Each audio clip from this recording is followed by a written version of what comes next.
Saturday afternoon in Lawrence, Kansas, as the Jayhawks welcome back their alumni for homecoming weekend, taking on Oklahoma State. It's Leipold's Jayhawks looking to rebound after falling to rival K-State last Saturday. It is time for November football in the Big 12. The Jayhawks and the Cowboys. We welcome you to the Big 12 on ESPN from the reimagined David Booth Kansas Memorial Stadium in Lawrence. The Oklahoma State Cowboys looking for that first conference win, taking on the Kansas Jayhawks. And we are happy to have you with us. Hope your Halloween went well, along with former UCF and NFL defensive lineman Lige Douzable. I'm Mark Neely. Deuce, let's start right here in Lawrence first. K-State last Saturday. That was a rough one for the Jayhawk fans and a rough one for Jalen Daniels. Yeah, uncharacteristic from Jalen Daniels. Missed some early throws, miscommunication between him and the receiver. So I know he's chomping at the bit to get out here and rectify that. Yeah, and he'll have that chance today against the Cowboys. And Mark, when he's throwing in timing and rhythm, it is a beautiful thing for the Kansas Jayhawks. You see it right here on this little hitch route? That's a timing-based pattern, right? That's when he's at his best. Again, quick out route. That's when he's at his best, and he's +1 in the run game, which is tough for defensive coordinators because he's such a physical runner. They need more of this. That shot downfield to Emmanuel Henderson. Again, I know he's chopping at the bit to rectify last week. And Zane Flores, the Pokes offense, they get a burst of energy because they really struggled throwing the ball down the field. Zane Flores is a guy that's been in this program for 3 years. They trust him to read the defense, get them in the right play. The passing game opens up with him at quarterback. Definitely a big help for Zane Flores to try to get a passing game that's really had issues for Oklahoma State. Yeah, talking to offensive coordinator Kevin Johns, he said with Zane Flores, he'll check and get them into the right play. He understands the offense. Again, the passing game has really been anemic. It's struggled without him at quarterback the last 3 games. I know they're excited to get him back. Well, Doug Meacham is the interim head coach and the offensive coordinator as well, with some help from Kevin Johns calling the plays.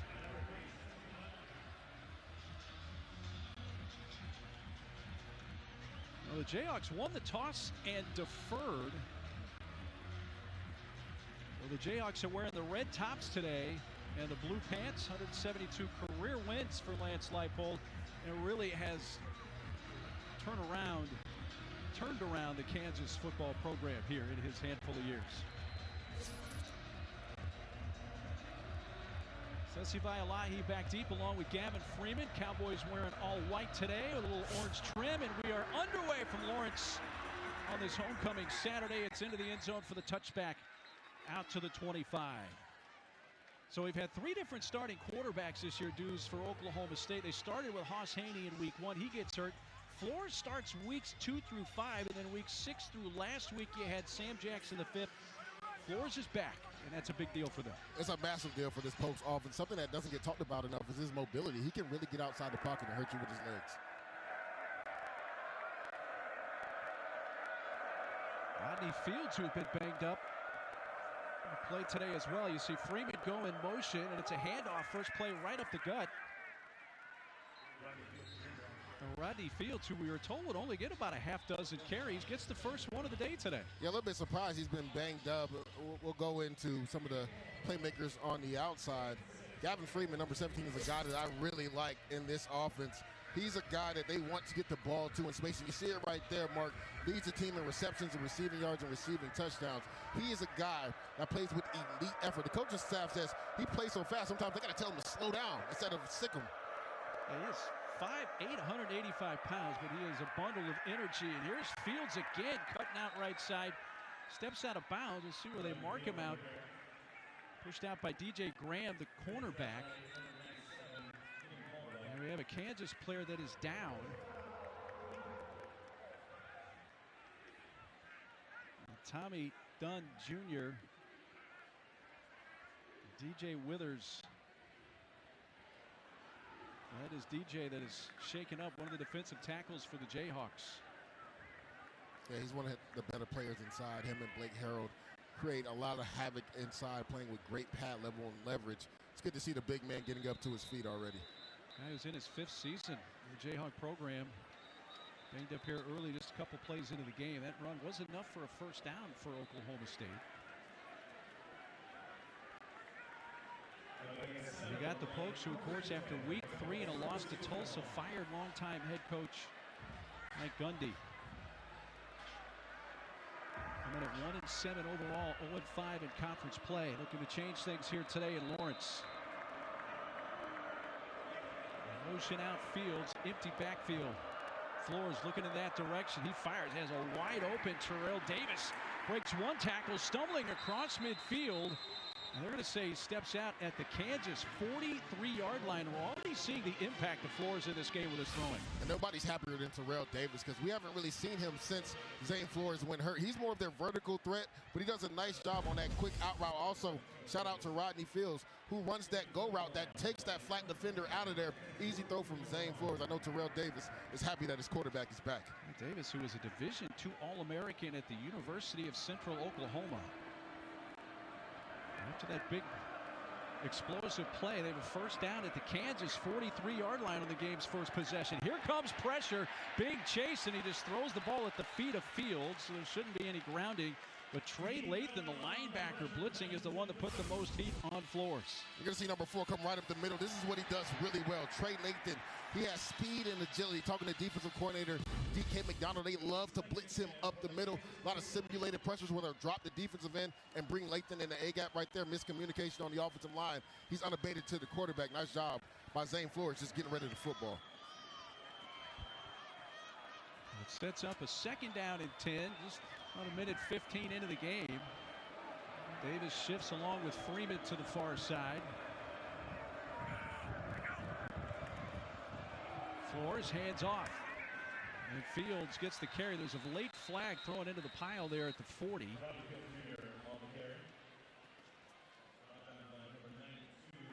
Tackled by Tommy Dunn Jr. Personal foul, face mask, defense, number 92, 15-yard penalty, added to the end of the run. First down. And that's Dunn who gets called for the face mask.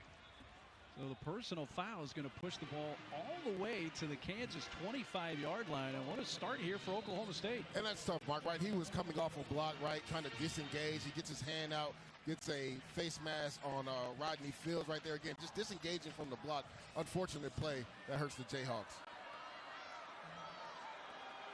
Oklahoma State began at their own 25 after a touchback there at the Kansas 25. KU again showing blitz. It's handed off. Bounce it off the pile left side. Here comes Fields again. He is cut down in the open field there by Lyric Rawls, who is a transfer from Oklahoma State and spent the last 4 years there. Mark, this is where you see the speed from Rodney Fields. He punches up in the A-gap, nothing's there. Kansas loses contain, loses leverage. You can't do that with Rodney Fields. He'll hurt you on the outside. Gets a positive gain on first down. Fields, who had 163 rushing yards against Cincinnati a couple weeks ago, was hurt last week against Texas Tech. They bring Trent Howland into the game, the big back Howland, and set up 3 receivers to the bottom of the formation. They're going to give it to Freeman on a little jet sweep, and he's going to turn the corner with room to run. Inside the 10, and gets upended there on a big hit by the safety Taylor Davis. It'll be first and goal, Cowboys.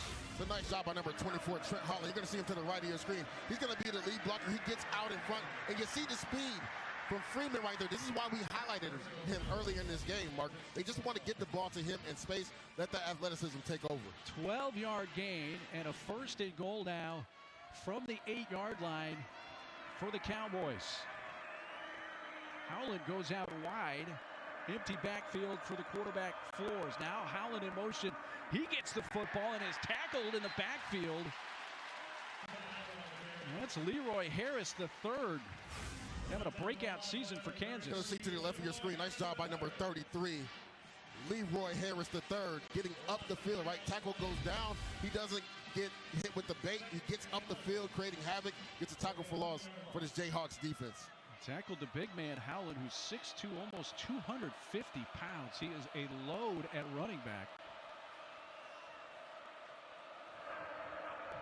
And second and goal, going to give it back to him. And again, feeling some pressure.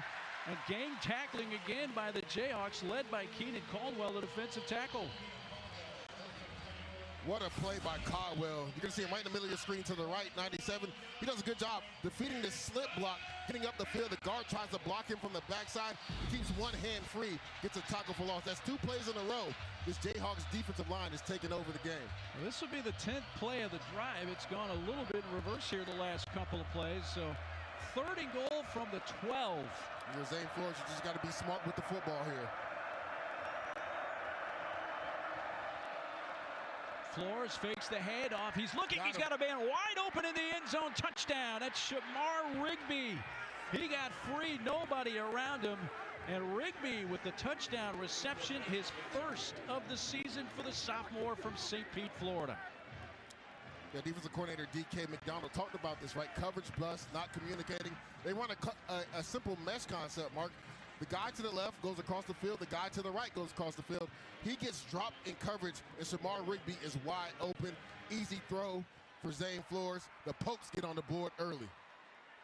Logan Ward on for the extra point.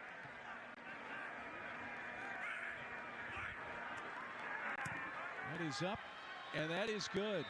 Well, after Kansas had the blowout loss to K-State, Deuce, what a statement here early for Oklahoma State. Shamar Rigby getting in the end zone early, got the Pokes up 7-0. So for a team that's won at 7, it may be a little bit of a surprise that that's their third game-opening touchdown this season. Yeah.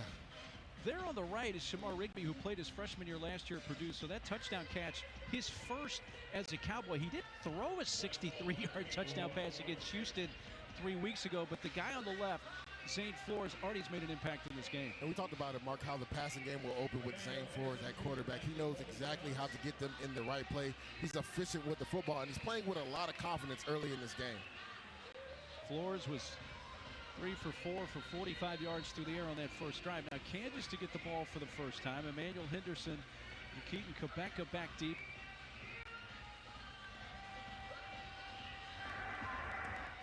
And slipping and falling. It might actually help him. Ball's picked up by Henderson at the 20-yard line, and he stopped there. Yeah, so in a twisted way, you're exactly right. As Westphal slipped, he just hit a ground ball, and it turned out all right. Well, how in the world did he get so open when you look at Shamar Rigby coming across the field? Yeah, Kansas defensive coordinator D.K. McDonald talked about communication. You're going to see a simple mesh concept. These guys are just crossing right here. And then when you look in the middle, none of these guys communicate. As we play it down, watch. When Rigby comes from right to left, nobody's communicating. Nobody's saying push, push, push. And he's wide open for an easy touchdown. So D.K. McDonald talked about that when we talked to him in meetings. He's like, our guys have to communicate in the secondary. Kansas running the ball on the first play, and a gain of 5 for Daniel Highshaw. Brian McCoy comes up to make the hit on him. And Daniel Highshaw going to play a big role in this round game for KU. He's a guy that's really come on the last 2 games. He's coming off that hip injury. And just talking to offensive coordinator Jim Zabrowski, he said he finally feels like he's getting back to the Daniel Highshaw that they're accustomed to. Last week, ran the ball really effectively, had a tough touchdown run in the goal line. They're looking to lather him up in this game, Mark, somewhere between 15 to 20 carries. Highshaw, like his quarterback, Jalen Daniels, in his 6th and final season as a Jayhawk. He motions out here. Daniels looking, fires a wide-open Cam Pickett. And on 2 plays, Kansas has their first down. It rolls it up to the 34-yard line. A gain of close to 9. And Mark, that's when Jalen Daniels is dangerous, right? Going through his progressions, being decisive with the football. Nice job right there by Cam Pickett, just finding the void in zone coverage and then throwing an accurate throw from Jalen Daniels to his receiver. We talked about it at the top of the show. It was a rough weekend last weekend for KU and Jalen Daniels, who saw all kinds of different looks from Joe Klanderman's K-State defense here in Lawrence. Handoff again for Highshaw. Running to get a first down. And Highshaw doing what he does so well. Just keeps the feet grounded. And he works out about 7 yards out of that before Malik Charles greets him. I mean, he just slips through tackles. And right there, Kansas goes off extra offensive tackle. You see number 59, Larisic. He comes in as the tight end. And a nice physical run by Daniel Highshaw, right, picking up where he left off last week versus Kansas State. Last week had 19 carries, 67 yards, and a touchdown run. A touchdown run that was remarkable in its own right late in the first half, where he just absolutely refused to go down and went into the end zone. Daniels fires, catch right near the sticks. That should be good enough for a first down. Another catch quickly for Cam Pickett, for the redshirt junior from Chicago. The offensive coordinator, Jim Zabrowski, it's all about second down offense. We asked him, why has Kansas really struggled on 3rd down? He was like, on 2nd down, we haven't been efficient. Too often, they don't get positive plays on 2nd down right there. Simple stick route, right? You talked about it, Mark. He lines up right at the sticks, turns around for his quarterback. That's when Kansas is at its best, when they're playing in rhythm and timing. Shaw once again in the backfield. A tight end shift that includes Bowden Gruen and Leighton Cure. Kansas a little shorthanded once again at tight end. Here coming around the edge, Henderson, but extremely well defended in the tackle by Brian McCoy Jr. If Henderson gets a head of speed going, he can be tough to take down, but they read it well. I mean, what a job by number 5. You're going to see him in the middle. He reads this. He beats the offensive lineman out, and Henderson can really fly. So you see it right there. Brian McCoy Jr. showing some speed from the linebacker position, making sure that Henderson doesn't get to the edge. McCoy, who played 3 seasons at Akron, makes a huge play there. Kansas definitely wants to get Emmanuel Henderson going. You normally think about that on the deep passing game. You can use those jet sweeps as well. There's a pass, dangerous pass, pretty well covered. Pickett off his hands. Already has a couple of catches on this drive. Soledanian Fields, quarterback, there on the coverage.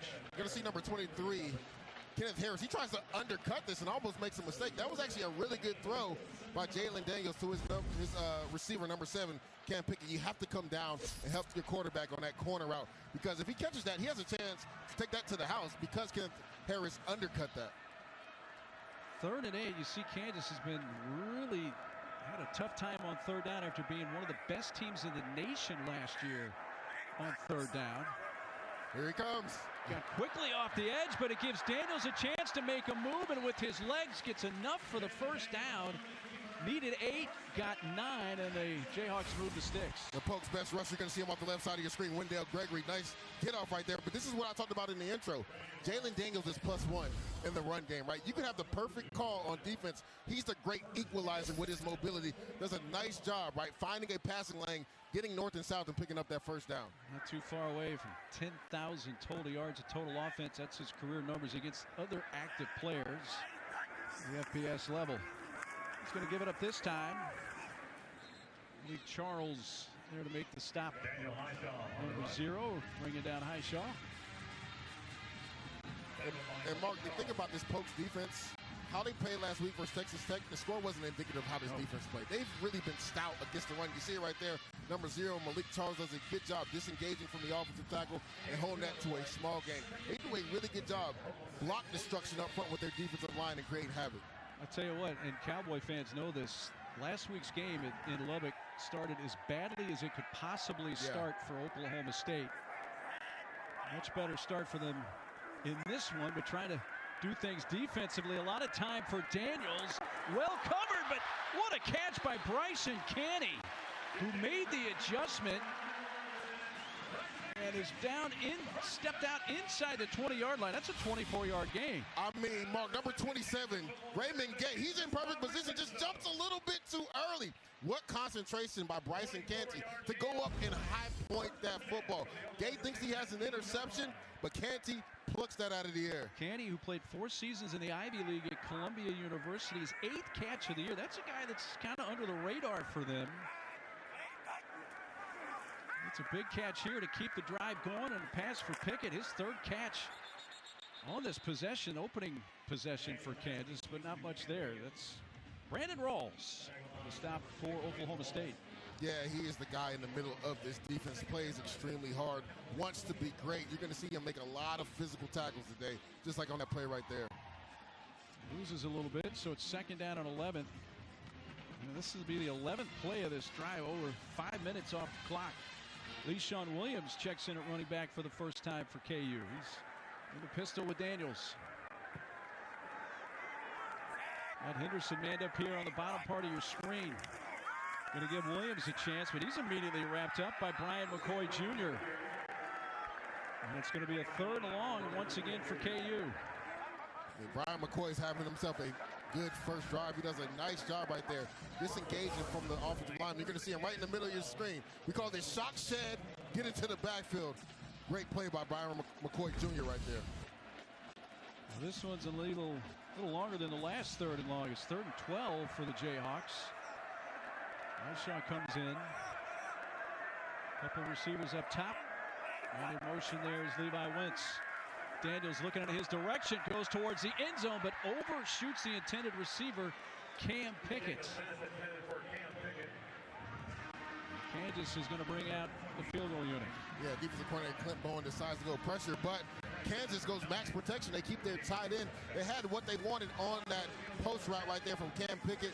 Jalen Daniels just inaccurate with the ball, puts it too far out in front. Good stop by this Pokes defense.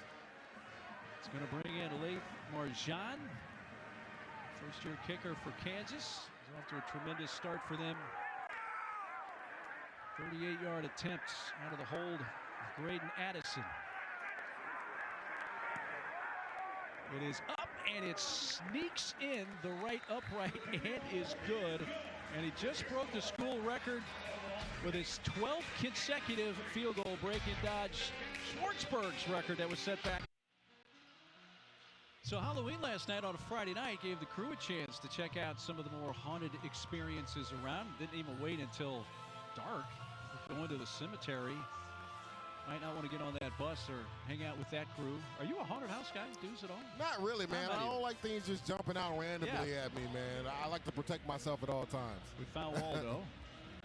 I don't like to pay somebody to scare me. Exactly, right? Why would you pay somebody to do that? Oh, Waldo's got a job playing, was that a trumpet? Or is that some kind of horn?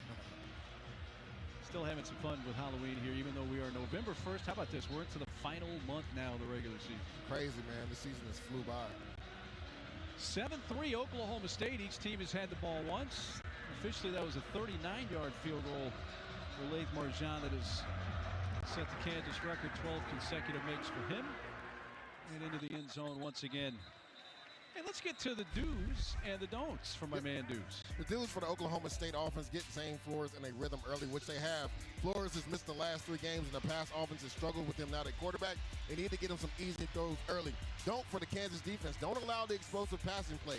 Last week, the explosive pass play really hurt this Jayhawks defense. You already saw them have a coverage bust and give up a touchdown. They got to be able to communicate on that back end and not let receivers get behind them. Rodney Fields in the backfield once again to start this drive for Oklahoma State. There's the handoff, runner left.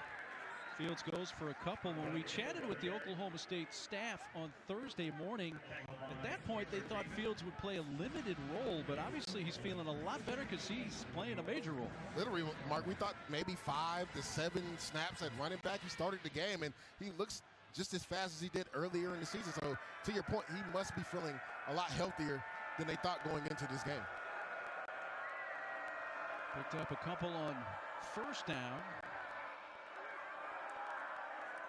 Flores fakes the handoff to him, rolls out. He's going to throw it to the tight end. They don't use the tight end a whole lot in the passing game, but Quentin Stewart gets the catch, and he's up right near the marker at the 35. Love the play call right here by Kevin Johns. You can see the tight end at the bottom of your screen. Quentin Stewart, he blocks down and just leaks out to the flat. Simple throw. We talked about getting Zane Flores some easy throws. Doesn't get much easier than that, right? Get your big tight end to the flat. He gets dropped in coverage, and you get 9 yards. Yeah, just his second catch of the season.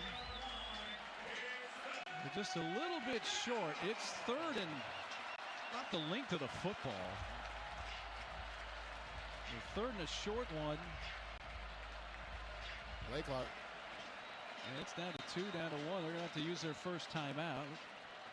If they perhaps wanted to think about that call by design. Oklahoma State, so just over 2.5 timeout left in the half. first quarter. We take a quick timeout.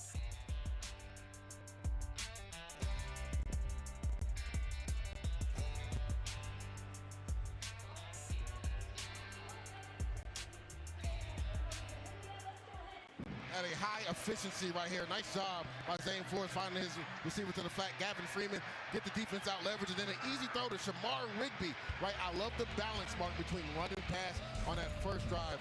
Zane Flores has provided some energy to this Pokes offense. And that first drive, 10 plays, 75 yards in just under 4.5 minutes. They faced third and about the length of the football, and you and I were marveling during the break how Quentin Stewart did not somehow get the first down. But that was the spot they gave him. At 6'3", 250, I thought he was just going to fall forward and pick up that first down. So a big third and very short here for Oklahoma State. They're going to have the first down and a couple of yards more as Rodney Fields only needed about the length of the football. He got 3.5. And he actually slipped on the mesh point between Zane Flores and Rodney Fields. Does a nice job not going down. Also good job by the offensive line on that simple zone play to pick up that first down.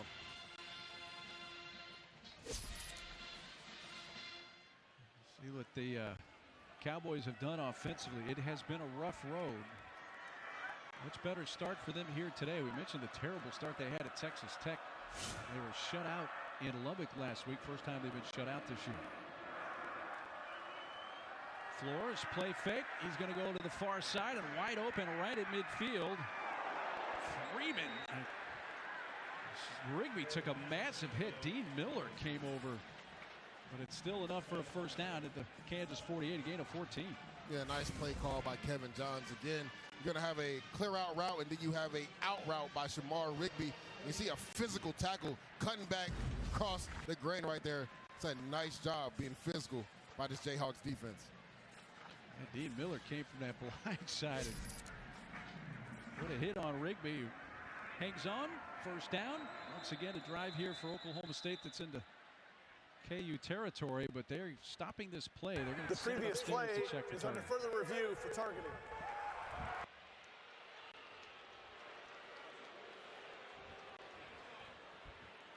Brad Van Vark is our replay official.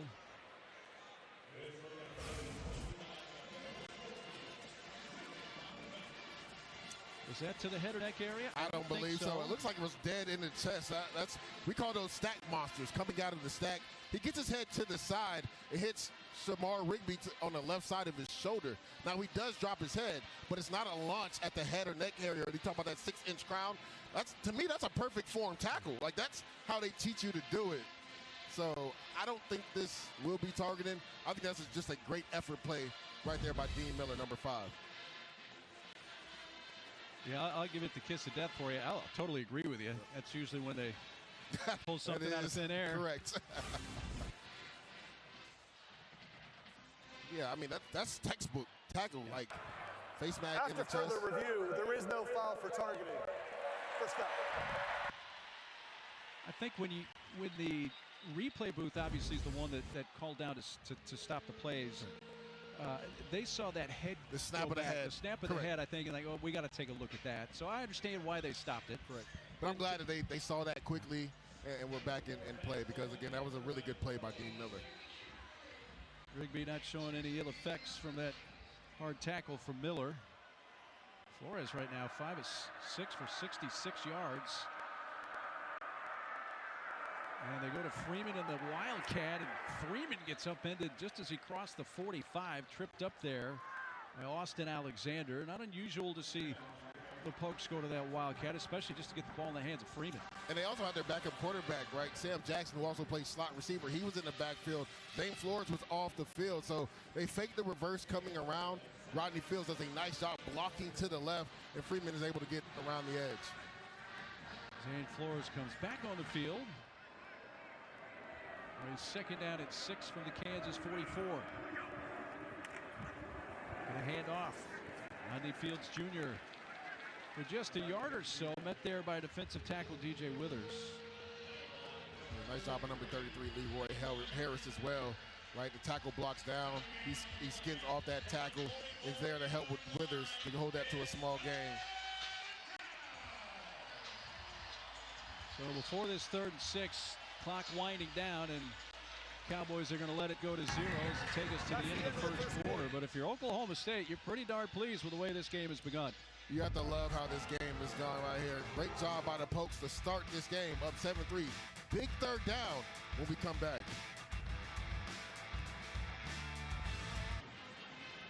Well, for $1 million, can you put the football through the hole? And it was online anyway, but unfortunately, you don't get anything for that. Then it is Wheaties, Mark. See, he didn't get enough on the football.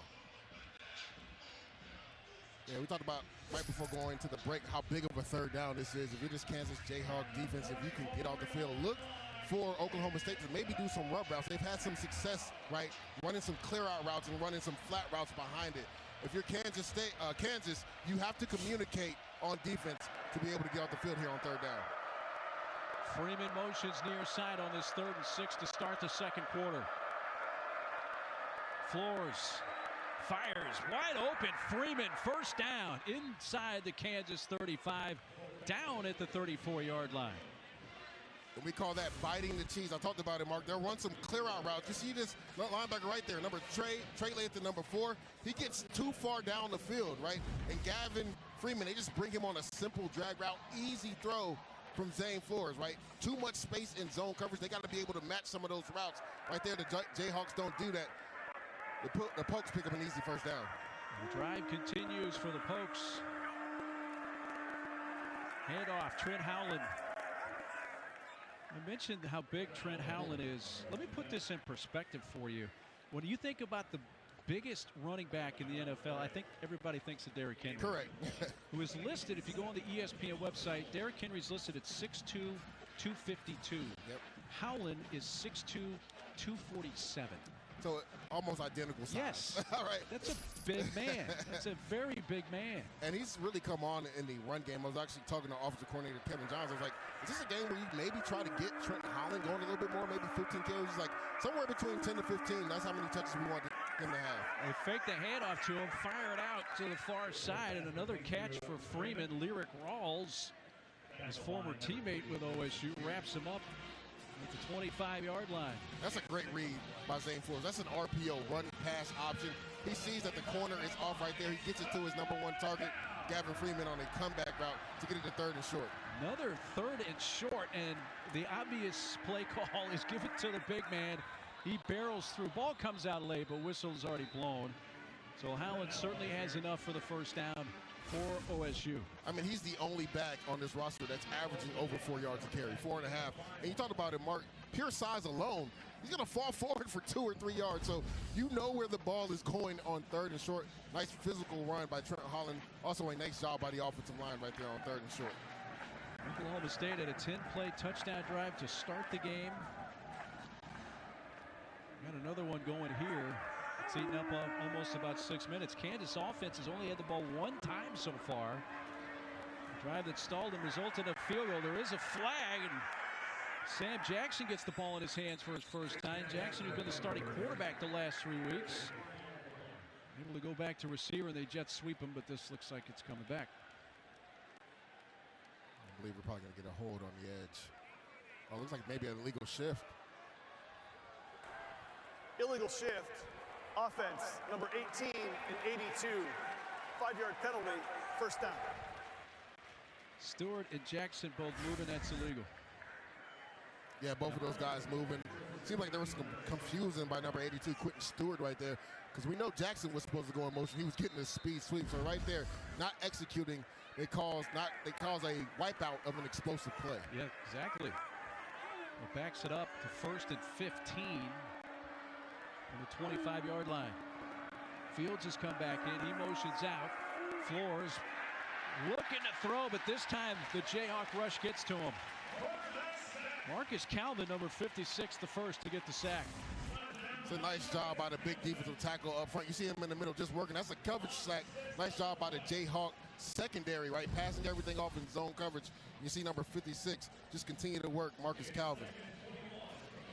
Pushed it back outside the 30 now. 2nd and 21. Doug Meacham's offense. The interim head coach for the Pokes. Zane Flores, you just want to cut this in half on this play. A little issue with the snap, but sees some room. Does a lateral. And Fields is quickly hit right at the 30 there. First by Trey Lathan. And not much there at all for Oklahoma State. Mark, one thing I will tell you, number 5, Dean Miller, he's playing with his hair on fire. Ooh, another physical tackle right there. Again, a stack monster. That's what we call him. Getting out of the pile, running, pursuit to the football. Love his energy so far early in this game. So 3rd and 19, not comfortable with the field goal attempt. It'll be about 46 or so. They are 4 of 4 on 3rd down so far today, though. This was a long one. 3rd down and 19. Now let's see if they'll pull out that field goal attempt here on 4th down. I think they just kind of lined it up here to give him a shot in the middle of the field. And I love the play call, right? 3rd and 19, there's not a lot in the playbook for success right there. You don't want to put the ball in harm's way. Just hand it to your running back. Logan Ward's a really good kicker, and this is well within his range. Yeah, Ward's long this season is 49. That came in game 3 against Tulsa. This is 44 off the right hash. Into the hold of West Paul. Snap, that's away. Angling left and goes wide left.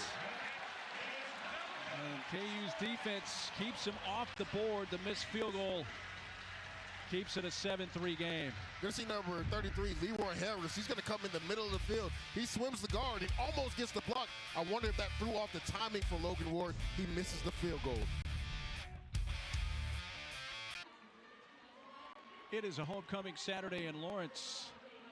Crisp Saturday afternoon. Temperature a little shy of 50 degrees, 7-3 Oklahoma State. Let's check some more do's and don'ts here on the KU offensive side.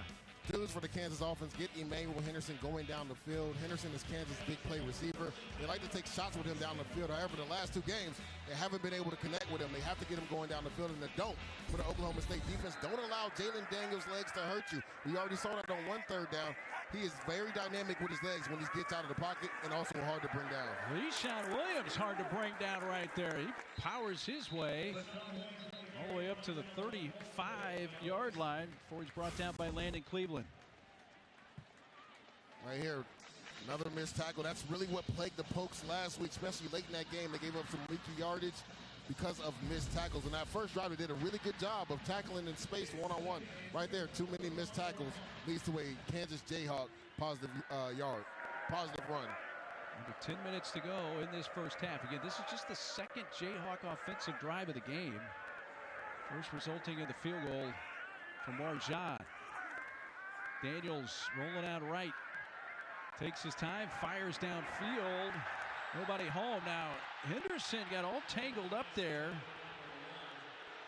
The defender was Kenneth Harris. The ball came down a good 10 yards beyond them where they were tussling on the sideline. Well, Kenneth Harris has to be smart right there, right? Once when Jalen breaks the pocket, you can push the receiver out of bounds. But if the ball's in the air, that's PI. But I think the ref was saying that was uncatchable, and that's why he didn't throw the flag. But if it's Kenneth Harris, just got to be careful getting handsy right there at the top of the route. So now the Jayhawks face a third down. Third and a long 2. Their 34-yard line. Highshaw's in there.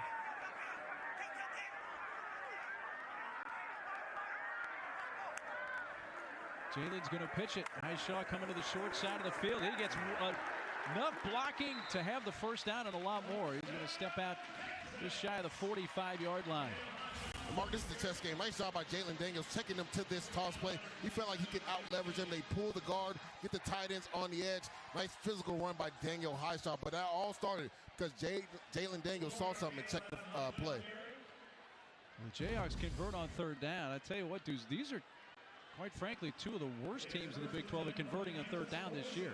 But you saw that they had a positive run on first down, so they were in second and short. And that's when the playbook opens up on third down, on third and short, right? They've struggled this year because they've been in second and long too long and not got positive yardage. Tighten up the formation. Another running play for Daniel Highshaw Jr. Hit right at midfield by Kenneth Harris. Picks up 4 or 5 there. And just trying to respond after Oklahoma State's opening drive touchdown.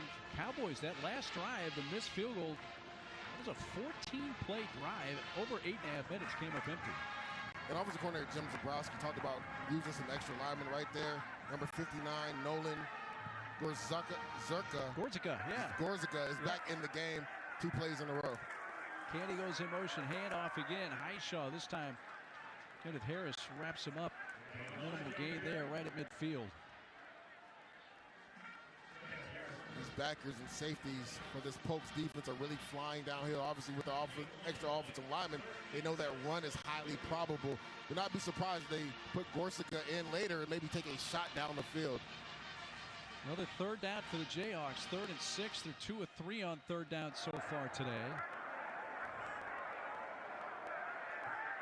A couple receivers to each side. Henderson now motions to the far side. Daniels looking that way. Instead, he's going to dump it off underneath, and there's Kabeka. And where they're going to spot him, he does have enough for the first down, just inside the 44-yard line.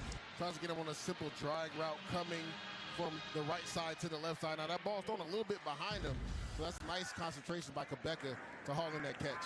Tempo for KU. This time a pitch. Highshaw It's starting to resemble a little bit that touchdown run he had inside the 5 against K-State, the way he was breaking tackles, but eventually gets brought down there for basically no gain. Yeah, Kyron Duhan does a really good job in pursuit, coming all the way from his right defensive end position all the way to the left to hold that for a loss. Highshaw comes off the field. Le'Shawn Williams takes his spot in the Jayhawks backfield, but he'll actually line up out wide at the bottom of the screen. Tight end Gruen in motion. Daniels on 2nd and 10. Quick strike too high for Quebeca. Trying to go right back to Keaton Quebeca, but Daniels just missed his target way too high. And we saw a little bit of this last week versus Kansas State with Jalen Daniels being inaccurate on some simple throws. Right there, simple slant route to Quebeca. The ball just sails. Trying to look at his footwork. Looked like he didn't really put enough pressure on that front foot, and the ball sails on Jalen Daniels there. So another 3rd down for Kansas. This one 3rd down and 10.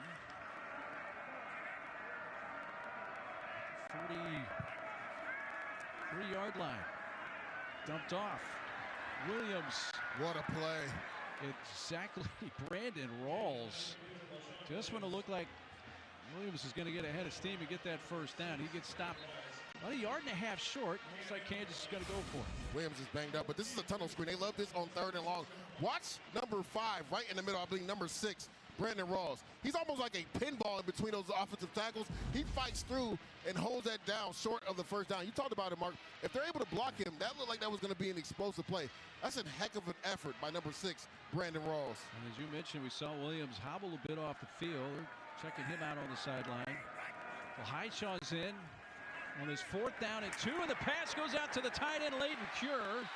Falls forward and has the 1st down for the Jayhawks at the OSU 31-yard line. Simple man beater right there. They have Emmanuel Henderson in the slot. They bring the tight end to the flat. You get a natural rub route in man coverage. Easy throw for Jalen Daniels. Jayhawks convert on 4th down. Now 12 of 21 on 4th down this season. He fakes the pitch to Highshaw. Going to the end zone. Henderson, a little back and forth there with Ladany and Fields, but the Fields was right there with him stride for stride. And Jalen Daniels had an opportunity for a touchdown. Look in the middle of your screen. Number 7, Cam Pickett. The safety leaves him. He's wide open on the post, but Jalen comes off of him, goes out to the fade to the right. But there's a missed opportunity right there, Mark, for an easy touchdown. Is this a side effect, Deuce, from last week when Henderson had 2 or 3 plays wide open going to the end zone, and now they're looking for him and they look the wrong direction? This time handoff. Highshaw with a head of steam inside the 20. Breaks another tackle.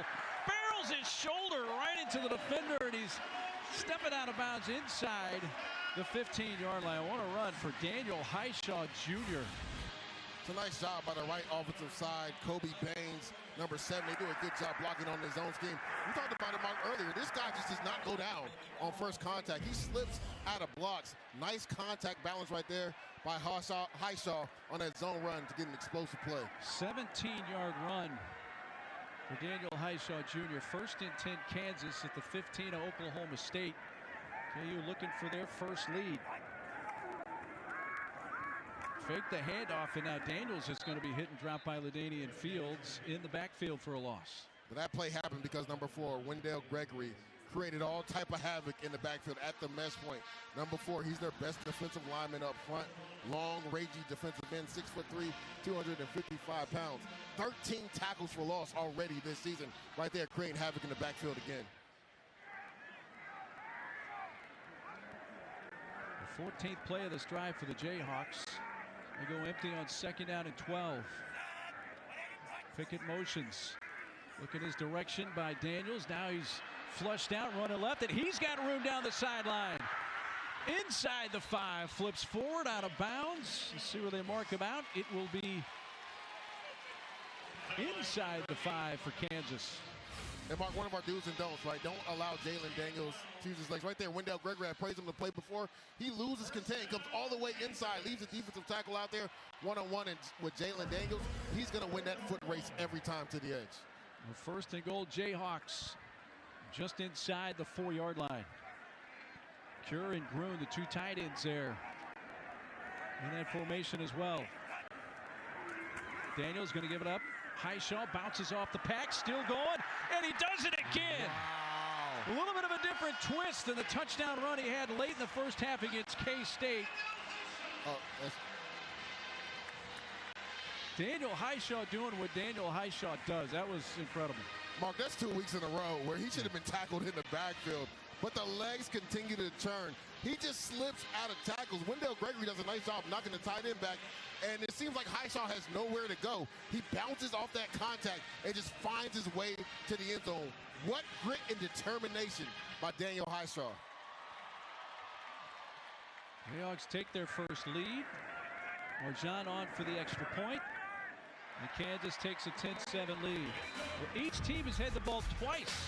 Kansas scores. Daniel Highshaw said, "I'll do it myself." Gets the Jayhawks in the lead up 10-7 as we get ready to come back.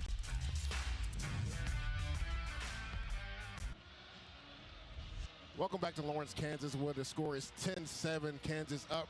Right here, what a run by Daniel Highshaw. As we play this down, you're going to see the contact balances. We pause it right here.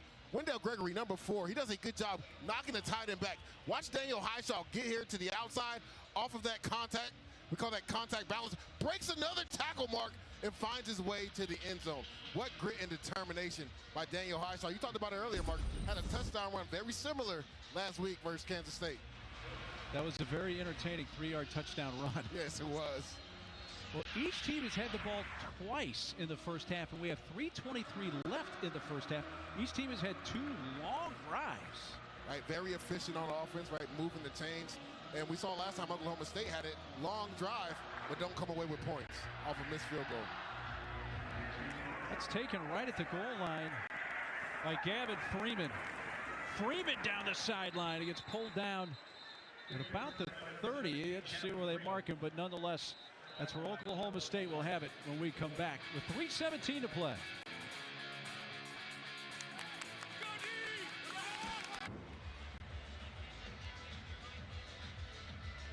Interim head coach and offensive coordinator Doug Meacham, his team down 3. They have 2 timeouts, 3:17 left, and he'd love nothing better news than to have Kansas not touch the football until the second half. Without a doubt, because you don't want Kansas to go 2 for 1, right? Because they get the ball coming out at half. So they've had a lot of long sustained drives. Now on that last drive, they weren't able to pay it off. They have a missed field goal. But you talked about it. Doug Meacham would like nothing more to end this drive with no time on the clock and finish with points. Kansas has 3 timeouts. They love nothing better than to pull Oklahoma State down here on these early downs. Trying to get the football before halftime. First play of the 3rd drive of the game for the Cowboys. Quick strike, and it's caught by Davis. He's immediately pushed back by Lyric Rawls. It picks up a quick 5 on first down. Yeah, you see it right there, Zane Flores getting everybody in the huddle, and some clock bleed off just because of what we talked about, right, Mark? You don't want to go 3 and out and give this ball right back to Kansas. You get a positive gain on first down. Huddle up, make sure you get the right call, and then if they're able to get this first down, then they'll go into their 2-minute mode. We mentioned the timeouts for each team. We do have the 2-minute timeout still.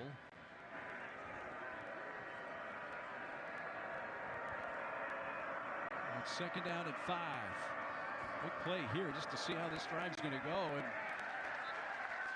Stack Brinkley, who holds the gain for Fields to only about a half a yard. That's going to bring up 3rd down and about 5. And right there, simple zone read. I would have loved for Zane Flores to pull that because the defensive end crashed off the edge. He was out on the edge with nobody in sight. Would have picked up easily 5 yards right there. So would have loved to see him make the right read, pull the football right there. Now, they don't have to run a play here before the 2-minute timeout. And that looks like what they're going to do, because if they don't convert here, they don't want Kansas to have 3 timeouts and the football. So that takes us down to the 2-minute timeout. That's the 2-minute timeout. 3rd and 5 upcoming for the Pokes, who are 4 of 5 on 3rd down so far today.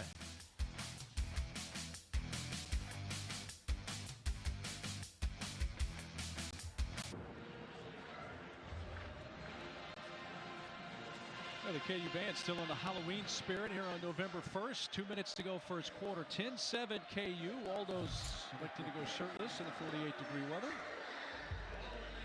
And a big 3rd down and 5 coming up here for Oklahoma State. Well, just beyond their own 35-yard line. Yeah, it'd be interesting to see what defensive coordinator from Kansas, DK McDonald, does. Right here, usually on 3rd and short, you may go some man coverage. Look like they're going to bring pressure and go man across the board. No high safeties, it's 0. They're bringing pressure. Quick strike, caught Freeman a little bit short. Immediately tackled there by Jalen Todd. What do you do 4th and 1 from your own 39? I mean, you're 1-7 on the year. It looks like Coach Leipold may have just called timeout. He did indeed. So Kansas uses their first. But you bring up an interesting point. Kansas has called their first timeout in the half. 30-second timeout. We Please can't act reset like the game clock this to doesn't 1:51. play into the decision making. 1-5-1. They're 1-7. They're 0-5 in conference play. Haven't won a conference game since the end of the 2023 season. Sounds like, dudes, you're trying to talk us into saying, why not here? Why not go for it? And when you look at it, it's literally like half of a football they need right here. And that's a really good tackle right there by Jalen Todd, not allowing any yards after catch from Gavin Freeman. I talked about Coach McDonald most likely going man. He does. He brings pressure, 2 linebackers in the A-gap, and the ball has to come out hot. Quick slant route to Gavin Freeman, and Todd does a nice job tackling. It looks like the offense will come out for Oklahoma State. They're 6 of 17 on 4th down this year. I thought perhaps we might see the big body of Trent Howland out there. And it's Rodney Fields. And they're going for it, 4th and 1 from their own 39. Huge play in this game. A 3-point game with just under 2 minutes to play first half. And they're in shotgun, too. Surprised they didn't maybe go quarterback sneak here. And it's about the length of the football for the first down. Gonna hand it off straight ahead. I don't know if he got it. Fell forward, and with the spot, he may or may not have gotten it. It's close. It's gonna be really close. They gave it to him. It looks like they're gonna give him the first down. First down. KU defense was celebrating. They thought they had the stop and the turnover on downs. Surprised they're not looking at this spot. Clock is running, though. They gave him the first down. It is running. And I think Kansas calls a timeout. They want this to be looked at.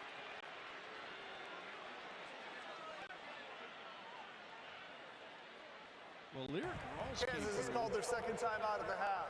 30-second timeout. The former Cowboy Rawls, they're number 2. Nice. That's a nice job. Right there, it looks like he's going to be short. Yeah, and then you saw Rodney Fields continues to turn his legs, and he may have gotten there. But going back to your point, you have a 6'2", Timer, please reset the game clock to 1:44. 1:44. 247-pound back. You would think right there that'd be an opportunity for Trent Holland to just literally fall forward and get the first down. So, again, being in shotgun, you got to think, if you're Fields, you got to come from 6 yards back already, and the defense is firing downhill. Again, just surprised they didn't put Trent Holland in that scenario. Well, you basically turn a 4th in the length of the football as the play begins suddenly into a 4th and 5. Correct. Where you hand the ball off to Fields. And that's, I don't think we saw anything on the looks that we had that's going to overturn the call on the field. Correct. There wasn't enough evidence to overturn that. It was close. It was so bang-bang. It just depended on the spot. But again, that's kind of what played college football, with everybody being in shotgun, nobody being able to be under center. I mean, you see where the ball is spotted. They needed to get to the white line, the nose of the football, and it's barely there by just a few inches. So the drive continues for the Pokes here with 1:44 to go and 1 timeout. Flores taking a shot and finds Freeman inside the Kansas 40, all the way down inside the 30. They'll mark him down at the 27-yard line. What a layer throw by Zane Flores. You're going to see right there Freeman in the slot. Simple bang 8. He throws that just over the outstretched hands of Trey Lathan for an explosive play. Of 33 yards, a quick strike here to Grayson Brousseau, the tight end. He'll be spotted down at the 23. Quickly to the line again. They still have that timeout, 1:20 to go, so they've got time, and Freeman here's going to step out of bounds, maybe a little short of the marker. Looks like about a yard shy. Clock stops with 1:16 to go. Let's see if they bring in the bruiser this time, Mark. It doesn't look like it. It looks like Rodney Fields will stay in the game. Number 20, they have a lot of faith and trust in him. He does run hard, but what a throw by Zane Flores, right down the middle of the seam to Gavin Freeman, and then Gavin Freeman having the presence of mind on that last play to get out of bounds to stop the clock. Flores, by the way, is 13 of 14 through the air so far today, 133 yards. This is 3rd and 1, kind of a wide snap, but he gathers. And a first down run and more. Fields! A touchdown saving tackle from behind by Bengali Kamara for Kansas. First and goal, OSU. Number 51, Austin Kowecki does a nice job at center. He combos to that linebacker. Nice physical run by Rodney Fields. Almost gets to the end zone there. Once again, Fields stopped. I lose just a little bit. Nonetheless, we're under a minute to go. Jalen Todd, number 26, came up, made the hit. It'll be 2nd and goal. Jalen Todd does a really good job from the safety position, knifing in, coming a run defender right there, getting involved in the run game. Just saw Rodney Fields down. It's another 10-play drive, 10-play plus drive. Oklahoma State, all three have been at least 10 plays. And I love that they're bleeding the clock here, right? We talked about it, Mark. You want to leave this with no time for Kansas, right? You want to score and have zeros on the clock going into half. Folks are going to use a timeout. 29 seconds left. Mark Meacham wasn't happy about something. Talking with his right guard, Jacoby Sanders, but they're going to have a 2nd down and goal from the 2. And a chance to reclaim the lead here inside the last minute of the first half. Yeah, well, one more timeout. I don't mind that timeout. You want to make sure you have the right play. You just tried to go hurry up offense, and Rodney Fields gets tackled for no gain. So you want to gather everybody together, let them take a deep breath, get the right play call, because even if you get stopped right here, Mark, you still have one more timeout. Each team with one left. 29 seconds to go in this first half. Kansas has only had 2 possessions. This is the 3rd for Oklahoma State. They missed a 44-yard field goal on drive number 2. They're now trying to punch it in for a go-ahead score. They have turned the wrong way, and now into the end zone, incomplete. That play looked discombobulated, like he was expecting to at least have an option to hand that ball off. Yeah, they get Rodney Fields right to the flat right away, just trying to out-leverage the defense. Nice job by the Jayhawks, right, passing everything off in zone coverage. Looks like they had an opportunity with Terrell Davis coming from left to right, but tight man coverage. Zane Flores decides just to throw the ball away. It's 3rd and goal. As you mentioned, they do have that timeout in the holster if they try to run the ball here and don't get in the end zone. And I would, right, because you need 2 yards. You have 2 plays to get 2 yards right here. Motion Stewart. Fields almost got a little early start, looking to pass again. Flores under pressure. And he's going to be brought down by Miller at about the 1. Clock running, 10 seconds. They're going to have to use that timeout.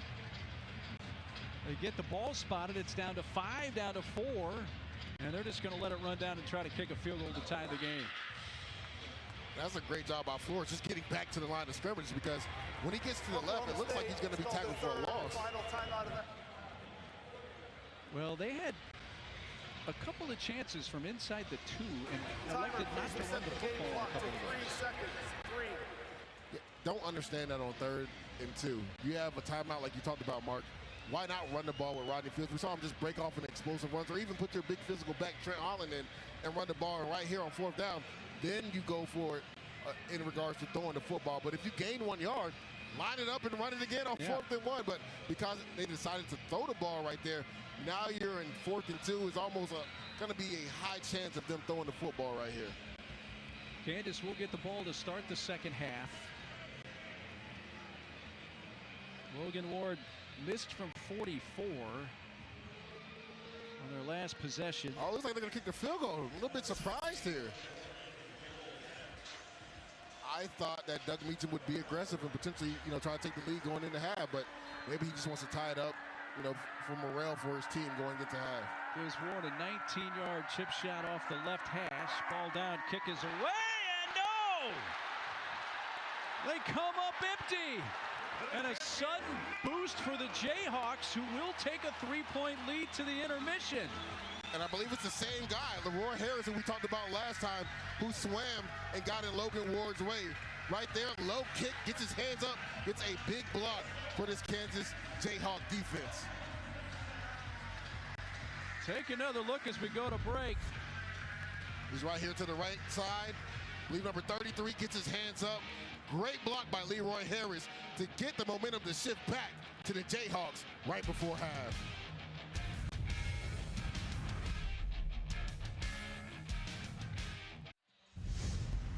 Back in Lawrence, Kansas. And a look at the statue just outside the stadium of Gale Sayers, as well as Giant Cato. Great running back and quarterback in KU history, Hall of Famers.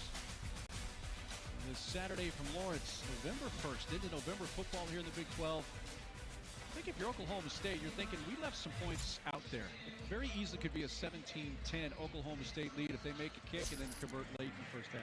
Missed opportunities, and you see the stats right there. Right, total yards, Oklahoma State has outgained Kansas, but to your point, if you're not efficient in the red zone, if you don't finish drives with points, that's how you lose games. And talk about it, Mark. They had an opportunity right there at the end to potentially be up in this game, maybe 17-7 or 17-10 in this game. Just missed opportunities and not finishing is really what plagued the Pokes team so far in this game. And it's an Oklahoma State team that's lost their last 14 Big 12 games. Their last 7 Big 12 road games have all ended up in defeats. They did win the last meeting here in Lawrence back in October of 23, 39-32. But Kansas will get the ball to start half number 2. Great to have you with us on this Saturday. It was an entertaining first half. I mean, there wasn't a ton of points. Not a lot of punts. No. Didn't see that at all. That's into the end zone for the touchback out to the 25. I think if you're a KU fan, Deuce, you're still kind of looking at Jalen Daniels saying, okay, it wasn't great last week against K-State. You kind of had the weight of the world on your shoulders, but now we need to see that downfield ball at some point. Yeah, and if you're offensive coordinator Jim Zabrowski, you want to get your quarterback Jalen Daniels in a rhythm earlier. We talked about it earlier. Emmanuel Henderson, they haven't really taken any shots down the field for him. Let's try to see if they start this drive with an easy throw for him. Hand off, and there goes Highshaw down the sideline. Cut off there by Cam Smith to prevent that from being a bigger gain. And he's out at the 33-yard line on this opening drive of the second half, which is only Kansas's 3rd offensive drive of the game. And Daniels, who started 4 for 5 through the air, went 3 for his last 7 after that. Yeah, you saw that first simple zone play. Number 4, Wendell Gregory loses contain, allows Daniel Highshaw to get to the edge. You saw him finish with a physical dropping up the shoulder right there to pick up that first down.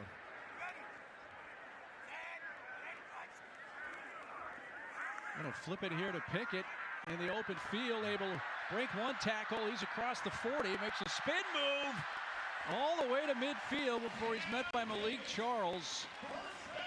Well, Harris had an opportunity in the backfield but couldn't get him, and then he's off to the races for Pickett. And Mark, when we talked to defensive coordinator Clint Bowen, he said this is what has plagued him: missed tackles.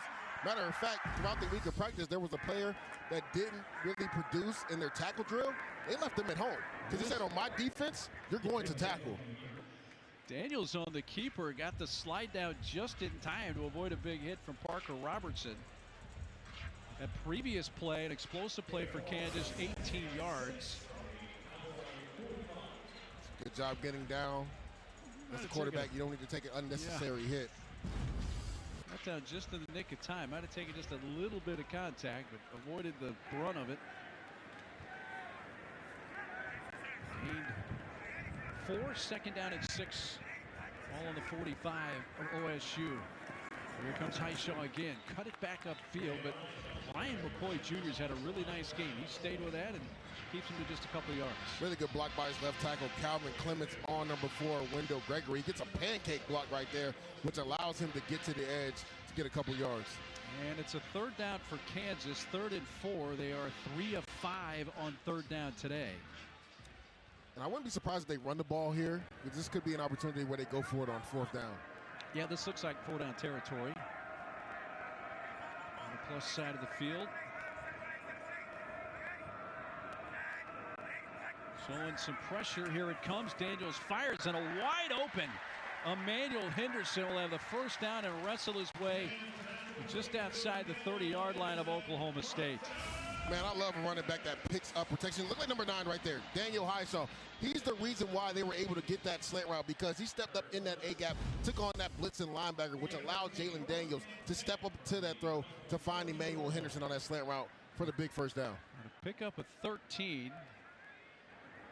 First down comes at the 30-yard line of the Pokes. Tight end, Moon in motion. A slip there by Highshaw as he was trying to get around all the traffic in the middle.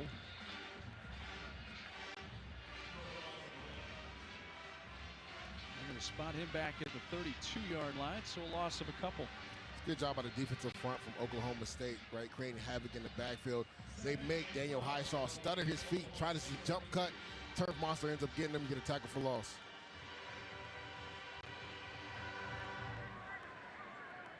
Highshaw going out wide to the top of the screen. And Levi Wentz end up at the bottom of the screen. Daniels with time to throw. Good protection. Has the tight end Cure wide open. He's down to the 5, and Kansas first and goal. Pick up a 27. And Mark, he was actually late on it because Cure was wide open from the get-go. They go full vert, and they have Cure in the slot. They run him on the post. He splits the 2 high safety look. Jalen Daniels finally gets him the ball. You get an explosive play. Fake the handoff to Highshaw. Now Daniels under pressure. Dangerous. Henderson out of bounds. Made the catch. He's arguing. Did he slide that back foot? He's acting like it, but he wouldn't be the first receiver to try to sell something that may or may not have happened. And this is why I go back to what I said with Jalen Daniels. He's the great equalizer, right? You have the perfect play call. He gets outside the pocket, and he finds Emmanuel Henderson. And it's interesting that it depends on when they say he has control, because that right foot looks like it might have slid, but it all depends on when they say he has control of the football. That look, I would say the call on the field's correct. And that's why they're already playing on.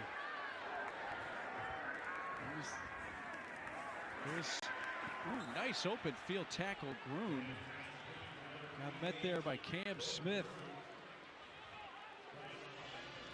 You know, the tight ends for Kansas, they've had injuries. They lost Carson Broom most recently, Deshaun Haneca prior to that. So it's made the tight ends, which are such a big part of their offense. Without a doubt, they use their tight ends. They flex them out wide. Right now, the depth has been tested at the tight end room. But nice job by number 3, Cam Smith. He's a flat defender. Saws down Groom before he can get into the end zone. On the pistol, Highshaw into the end zone, all alone, touchdown. And guess what? They go to the tight end, Bowden Groon. His 4th touchdown catch of the season. What a play call by offensive coordinator Jim Zabrowski. It's almost like a jump pass right here. You're going to see him. He fakes, blocks, influences the safety. See how the safety comes downhill, number 27. Easy touch pass from Jalen Daniels to his big tight end, Bowden Groon, to get the Jayhawks back on the scoreboard. Shot on for the extra point. 10-play drive. Up over 4.5 minutes. That's been the trend. I don't think either team has had anything less than a 10-play drive in this game. So Kansas opens up the second half with a score, and Jalen Daniels a touchdown pass. He didn't have one last week against K-State. He gets one here. KU's up 10 on homecoming.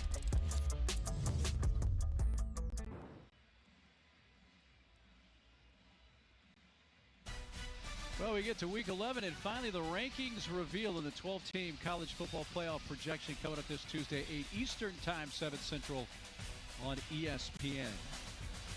Early second half from Lawrence, 17-7 now KU. Bruin, 4th touchdown catch of the season. That's a career high for him, 7th career. They had 3 tight ends in on the field for that touchdown play. Yeah, and Bowden Groon has been a big boost to the passing game the last couple of weeks. You see it right there, right? Before this season, 3 seasons there, right? Only 3 receiving touchdowns. This season already has 4, and a lot of those have come in the last couple of weeks. Leif Marjan to kick off. It was a 10-play drive, 75 yards, 8 of 441. 10 plays has been the shortest amount of plays for either team on any drive so far today. Long, methodical drives have been the storyline. We haven't even sniffed a 3 and out. This is returnable from the 10-yard line. Gavin Freeman tripped up. And that nice play on special teams. That was Laquan Robinson, number 12, who tripped him up. Let's go back and take a look at this through touchdown catch. Yeah, I want to highlight number 27 right here. As we play it, that's Raymond Gay. He's the safety. Pause it right here. Nice job selling this run right here by Bowden Gruden. Right there at the mesh point, we see that's when Gay gets caught up in the traffic. Nice, easy throw by Jalen Daniels, but bad eyes by number 27, Raymond Gay. Had his eyes in the backfield. Nice job by Jalen Daniels selling that, and also Bowden Gruden selling it on the run fake. Worst starting field position of the game for the Pokes from their own 13-yard line. Fields has got the majority of the carries. He's in the backfield. We're going to give it to him here on first down, and he is stopped and dropped for a loss. Back at the 10, he loses 3. Keenan Caldwell and DJ Withers combo on the tackle. It's a nice job by Keenan Caldwell. He slants right there, gets up the field, creates havoc. Try to hit him with a little misdirection, gets a tackle for loss. Look at the numbers for Flores. I mean, crazy. Only 2 incompleted passes today. He's playing efficient football. We talked about how the passing offense would come alive with him at quarterback, and it definitely has. See if he puts it in the air here on 2nd down and 13, but deep in his own end. Nope, he's going to pitch it. And again, Field, nice run. He gets some of that lost yardage back before he's escorted out by Bengali Kamara, number 1. Nice job by the tight end, number 82, Quentin Stewart, out there on the edge blocking to get Rodney Fields to the edge to make this a 3rd and manageable.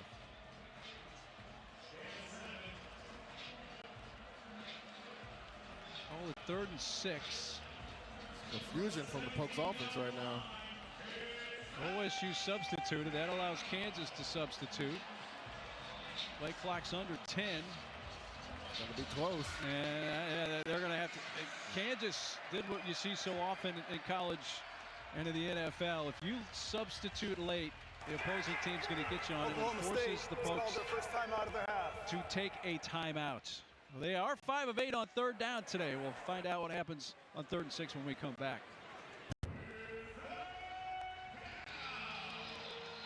Six minutes gone here in the second half, and it's Oklahoma State facing a 3rd and 6 from their own 17-yard line. This kind of feels, dudes, like one of the first really kind of big must-convert plays for Oklahoma State. Without a doubt, Mark, right? You don't get points right before half. Kansas comes out, and they go on a methodical drive and score to go up 2 scores right here. You don't want to give that ball back to this hot Jayhawks offense. So look for 17, Gavin Freeman. He's a guy that's made a couple 3rd down catches.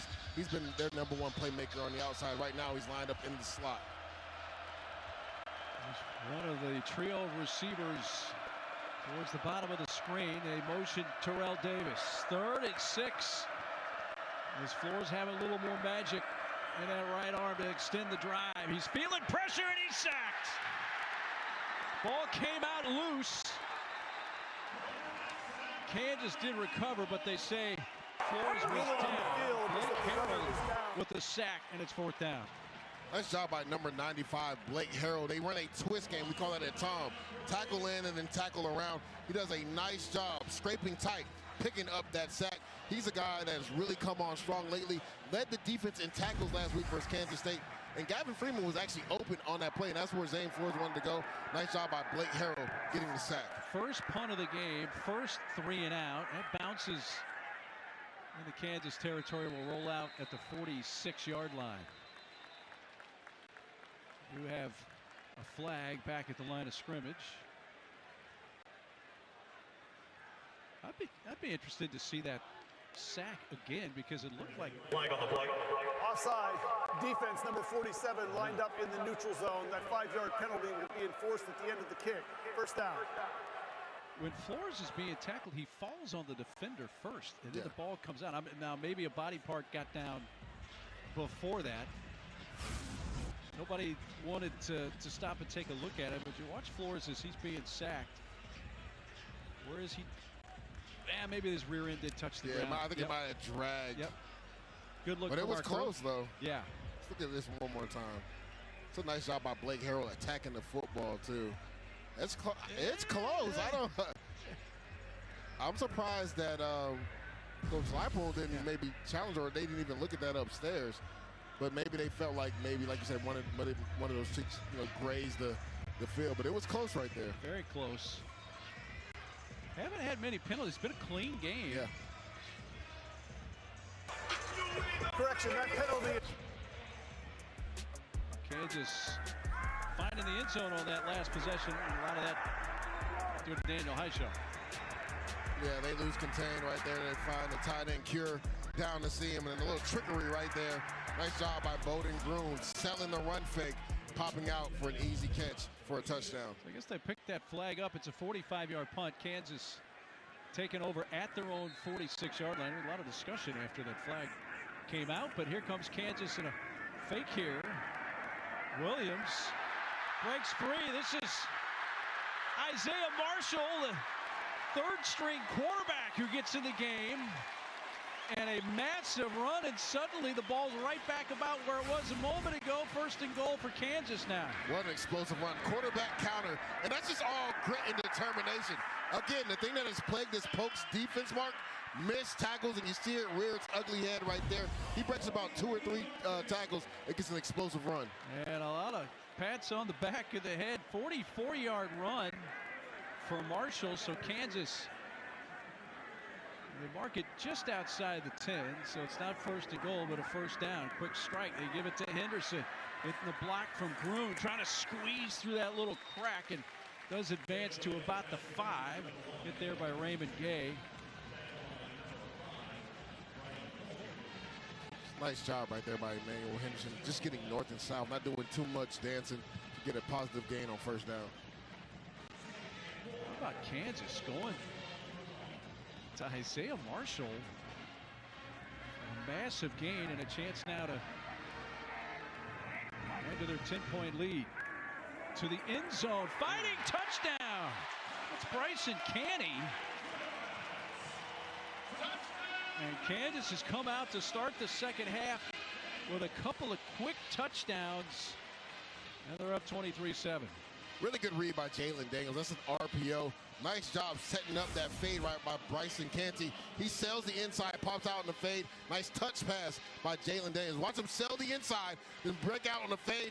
What great placement right there by Jalen Daniels to put that on the back shoulder.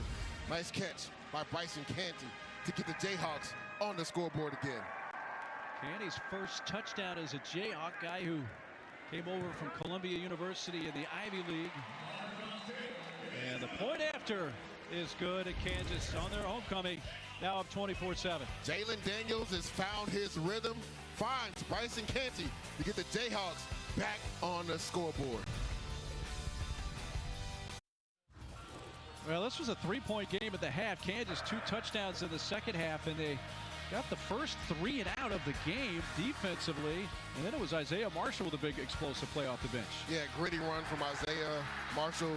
Jim Zabrowski just throwing another wrinkle for Oklahoma State to be weary of. And then a nice touch pass right from Jalen Daniels to Bryson Canty on the RPO back shoulder fade. Canty's first as a Jayhawk, 18th career. He had 17 touchdown receptions in his 4 seasons at Columbia University. And this is going to be a touchback and coming out to the 25-yard line. So Oklahoma State scored a touchdown on the game's first possession. 24 unanswered points for KU since then. I mean, this game kind of got ugly for Oklahoma State in a hurry, but it's not out of reach yet. There's a ton of time left in this game. Correct, but we talked about this earlier, Mark. There's been so many long, methodical drives.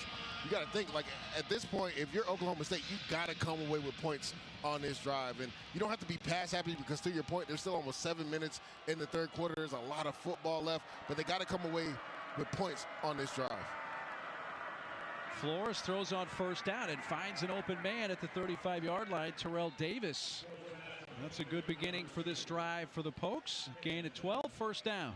Nice job by Terrell Davis, just finding that void in zone coverage, setting up for his quarterback to make it easy target. Nice accurate throw by Zane Flores, getting on the movement right there. Well, if you're a Pokes fan and you're just joining us, really the only quick drive that the Pokes have had offensively was that 3-and-out last possession. Other than that, they've had a long, deep drives, but have only been able to come away with 7 points. The issue is they haven't been able to finish in the red zone, right? A missed field goal and also a blocked field goal. Fake the reverse, and under pressure, Flores takes a hit as he lets it go. He did have a man in the vicinity, but Jalen Todd was in hot pursuit of the quarterback, and he had to get rid of it. Yeah, Jalen Todd has been around the line of scrimmage a lot for this Jayhawks defense. We saw him make a couple runs or tackles in the goal line scenario right there. They blitz him off the edge, throws off that timing between quarterback and receiver, and forces an incomplete pass. Stops the clock with just over 6 minutes to go in this third quarter. 2nd and 10. In motion goes Rigby.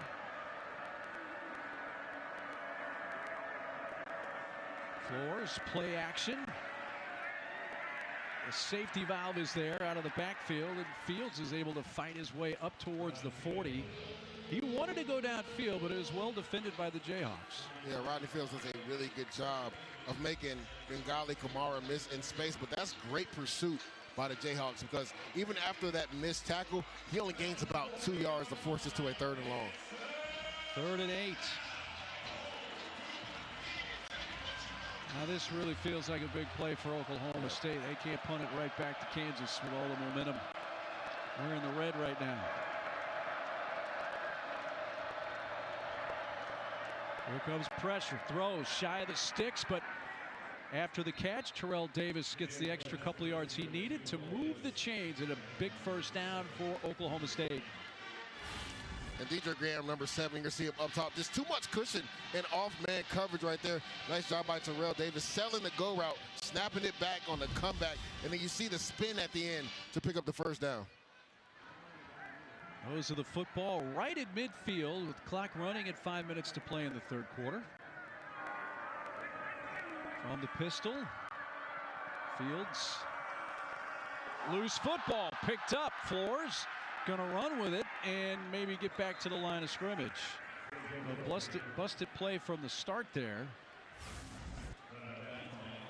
Yeah, and he just takes his eyes off the football. That was a really good snap. It hits him right in the sternum. He takes his eyes off the football, trying to get the ball to Rodney Fields in the mesh point. Nice job being able to scoop that up and get back to the line of scrimmage. Let's make it a 2nd down and 10. We're gonna go with 3 receivers at the bottom of the screen. This time he does hand off. Fields straight ahead.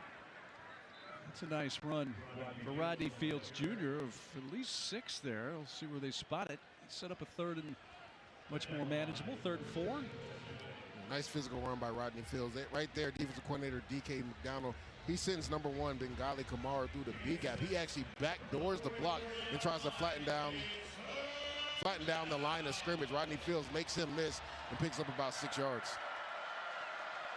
Now they face this 3rd and 4 from the plus side of the field. Probably, I would think, 4-down territory here. Yeah, for sure.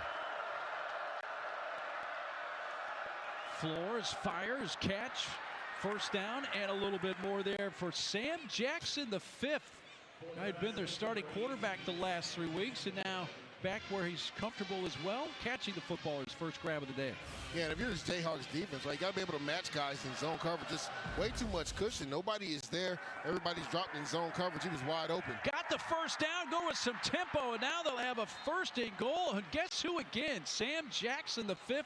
Back-to-back plays for OSU. And Mark, they found something down the seam on these slot fades, right? Guys are just cutting guys loose, right? If you're a defender, you got to get hands on the guy. You can't just give him free release. We saw early in the first half, Galvin Freeman have a big catch down the seam right there. We see Sam Jackson do the same thing. And they mark him down at about the 10, so it is 1st and goal after that gain of 25.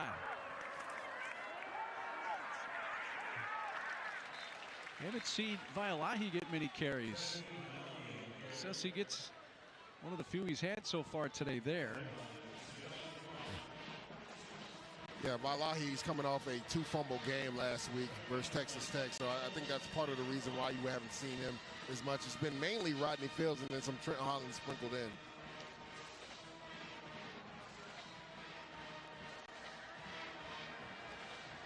was the first carry for Sessi today. Now 2nd and goal. Flip it, Freeman.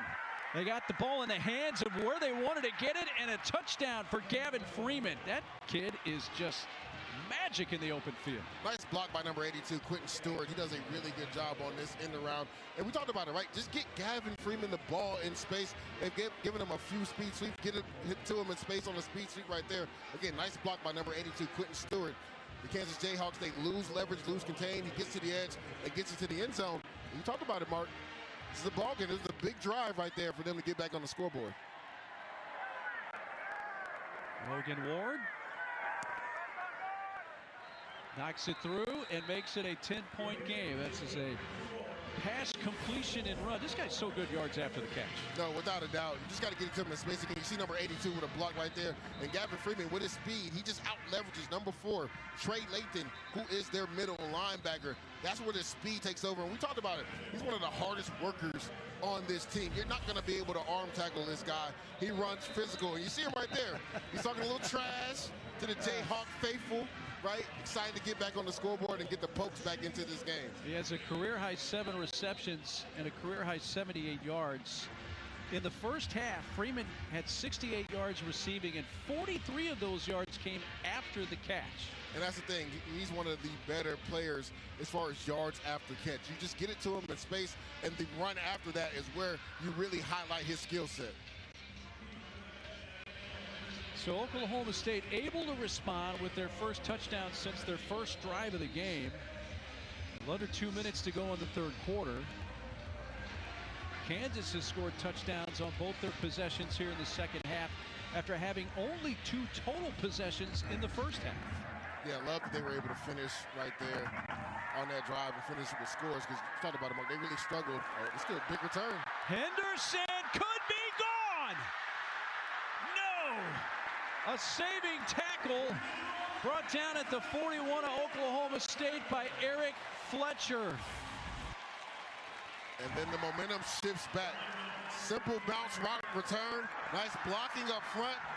And you thought that Henderson was going to break this open, but nice effort by number 13, Eric Fletcher, to run him down. But just the momentum that the Pokes had gets snatched away by that explosive return from Emmanuel Henderson. Henderson, by the way, had a 94-yard kickoff return for a touchdown against West Virginia earlier this year. There's the numbers on Daniels, looking better in the second half. He's been way more efficient, playing with more confidence, and being decisive with the football. This Kansas drive starts at the 44. They give it to Highshaw.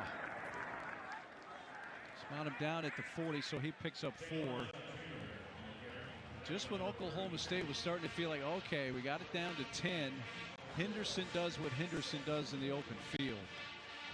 That old momentum shift, right? We talked about it, Mark. It was a ball game again, right? The Pokes go down, score, and then Henderson just snatches away all that momentum on that big return. But if you're the Pokes on defense, you got to come away with a big stop right here. Your offense just went down and scored. Let's see if they can come away with a stop and get that ball back to Zane Flores in the offense. Henderson motions into the backfield, looking to throw in that direction. Daniels, who's going to tumble forward and be spotted about a little over a yard short of the first down, tripped up by Brian McCoy Jr. And this will be 2-down territory if you're the Kansas offense right here. Would not be surprised to see a run right here. Or maybe they even take a shot, Mark, because they know they have the 4th down play, and it's only about 1 yard on to get the first down. Now let's see how the OC Jim Zabrowski wants to handle this. 3rd and 1 call. It's going to put Daniels under center. There's a little tweak right there.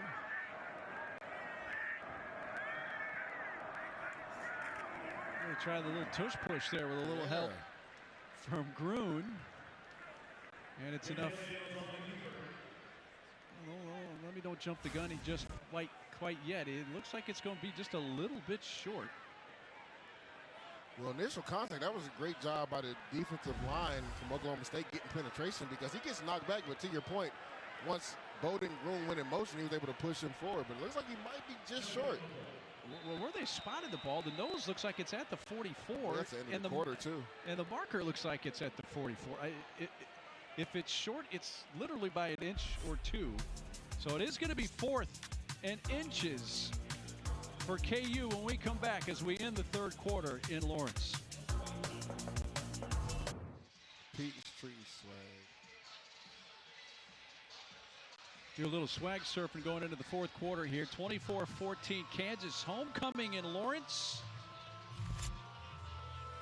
It's November 1st. Folks still want to wear Halloween costumes. Well, during the quarter break, they did come out and measure, and it was the nose of the football short. So we switch sides of the field, and it's 4th and inches, and it's a handoff and a first down run and a lot more. There goes Williams. Le'Shawn brought down at the 2 or 3 yard line. Well, that's converting it. Great block by the left guard. Amir Herring to set him free. And that's exactly what I was going to say. Power play. Nice job by number 56. He pulls from left to right. Amir Herring. And wide open hole for LaShawn Williams to hit it downhill. Almost gets to the end zone, but I like the play call by Jim Zabrowski.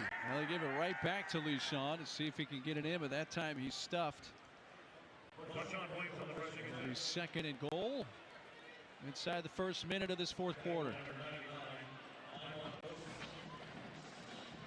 And I like the switch up there, Mark, because you're thinking maybe quarterback sneak again, right? And then they run the power play, and you get a massive hole because of the block by Amir Herring, number 56. And LeShawn Williams almost gets to the end zone. So that's a nice play call by offensive coordinator Jim Zabrowski. Highshaw in the game. Will we see a Highshaw carry here? The answer is yes. Will we see a Highshaw touchdown? The answer is yes. That one was almost too easy for Daniel compared to the ones he's had to score this week and last week. I'm gonna say, Mark, he didn't have to break any tackles. No, on he that didn't. one, simple split zone. They bring the tight end back across. Bowden Groom, nice block right there on the edge. Allows Daniel Highshaw to high step into the end zone and take all that momentum back for the Jayhawks. 2nd rushing touchdown of the game for Highshaw. 4 on the season. The extra point here for Laith Marjan. He knocks that straight down the middle. And Kansas is up 31-14, just over a minute into the fourth quarter. Well, a gentleman right there that you're seeing in your picture is the D-line coach. That's Jim Panagos. He's been around football a long time, and he and Dews crossed paths back at UCF back in the early 2000s. Yeah, it was my D-line coach going into my senior year, so I had him all spring year, my junior year. Man, he took my game to the next level, and he's part of the reason why I got an opportunity to play 10 years in the NFL, because he unlocked the talent that I had as far as my hand usage. I hadn't really used my hands well. My first 3 years was playing really off of ability, but he unlocked my technique, which, you know, kind of spearheaded my 10-year career. And that was very late in your time in college. Correct. I was a junior getting ready to go into senior year when he came on the staff. So I thank him all the time, and it was great seeing him and talking to him throughout the week as we prepared for this game. Yeah, that picture was from yesterday's walkthrough, and as he was walking to join the walkthrough after that picture was taken, I yelled at him. I said, "Hey, you may lose a lot of money." And he tried to, he's like, "Nah, I don't know about that." Oh, he did. He for sure did. Certainly helped keep you in the league for 10 years. For sure. And that goes out of bounds shy of the pylon, so that's going to give very good starting field position to Oklahoma State, just what they need. Kick out of bounds. Number 99 of the kicking team. The ball will be placed at the 35-yard line. First down. Given an extra 10 yards. And Oklahoma State found the end zone for the 2nd time today on their last possession. Yeah, Zane Flores was pinpoint accurate right there. Sam Jackson getting the ball, who was the quarterback before coming into this. So we see him down the seam with an acrobatic catch right there. And then get Gavin Freeman to the edge. He finds pay dirt to get the Pokes back on the scoreboard. They need to have a drive just like that. Again, hopefully they go down and score. Their defense will be able to stand up to make this a close game. Freeman in the slot here near side. Jackson on the field at the moment on this first down play. Flores hit as he throws, a little bit high, and by the time the juggle and catch is made there by Fields, he's really knocked out of bounds right near the line of scrimmage, maybe a yard short. And he takes a shot right here from Trey Lathan, who's the secondary contain guy on that bootleg. He wanted to take a shot down the field. Nice job by the Jayhawks in zone coverage, has to check it down. It seems like Rodney Fields just gets back to the line of scrimmage, or maybe even a loss. Yeah, they respotted it and basically put it right back at the 35. So no gain, second down and 10. Certainly seen Kansas get more pressure on Flores here in the second half. Yeah, we saw Blake Harrell with a sack. The drive before to get the 3 and out right there. You see Trey Lathan coming off the edge and hitting Zane Flores. After review, the ball will be placed at the 34-yard line. It was a completed pass. Second down. All right, it was at the 34, then the 35, and now it's back at the 34. So it is a loss of 1. Appreciate the explanation from our referee, Stephen Barron. He juggled it. Seems like he was able to secure it right when they were going out of bounds, right there. And again, you would like to have that been an incomplete pass because you actually lose a yard on it. Yeah, and they saw him lose it out of bounds. You know, did he complete the catch? I think that's what they were determining.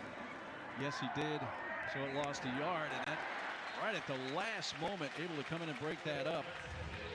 Saeed Gibbs. Yeah, he plays that hawk position, which is almost like a nickel. Nice aggressive break, right? As soon as he goes on that slant, he triggers downhill and attacks the football. I love a DB that attacks the ball in the air. Nice job right there by number 22, Saeed Gibbs. Oklahoma State not having the success on third down that they had in the first half, and now facing 3rd and 11. Line to gain is the 45-yard line.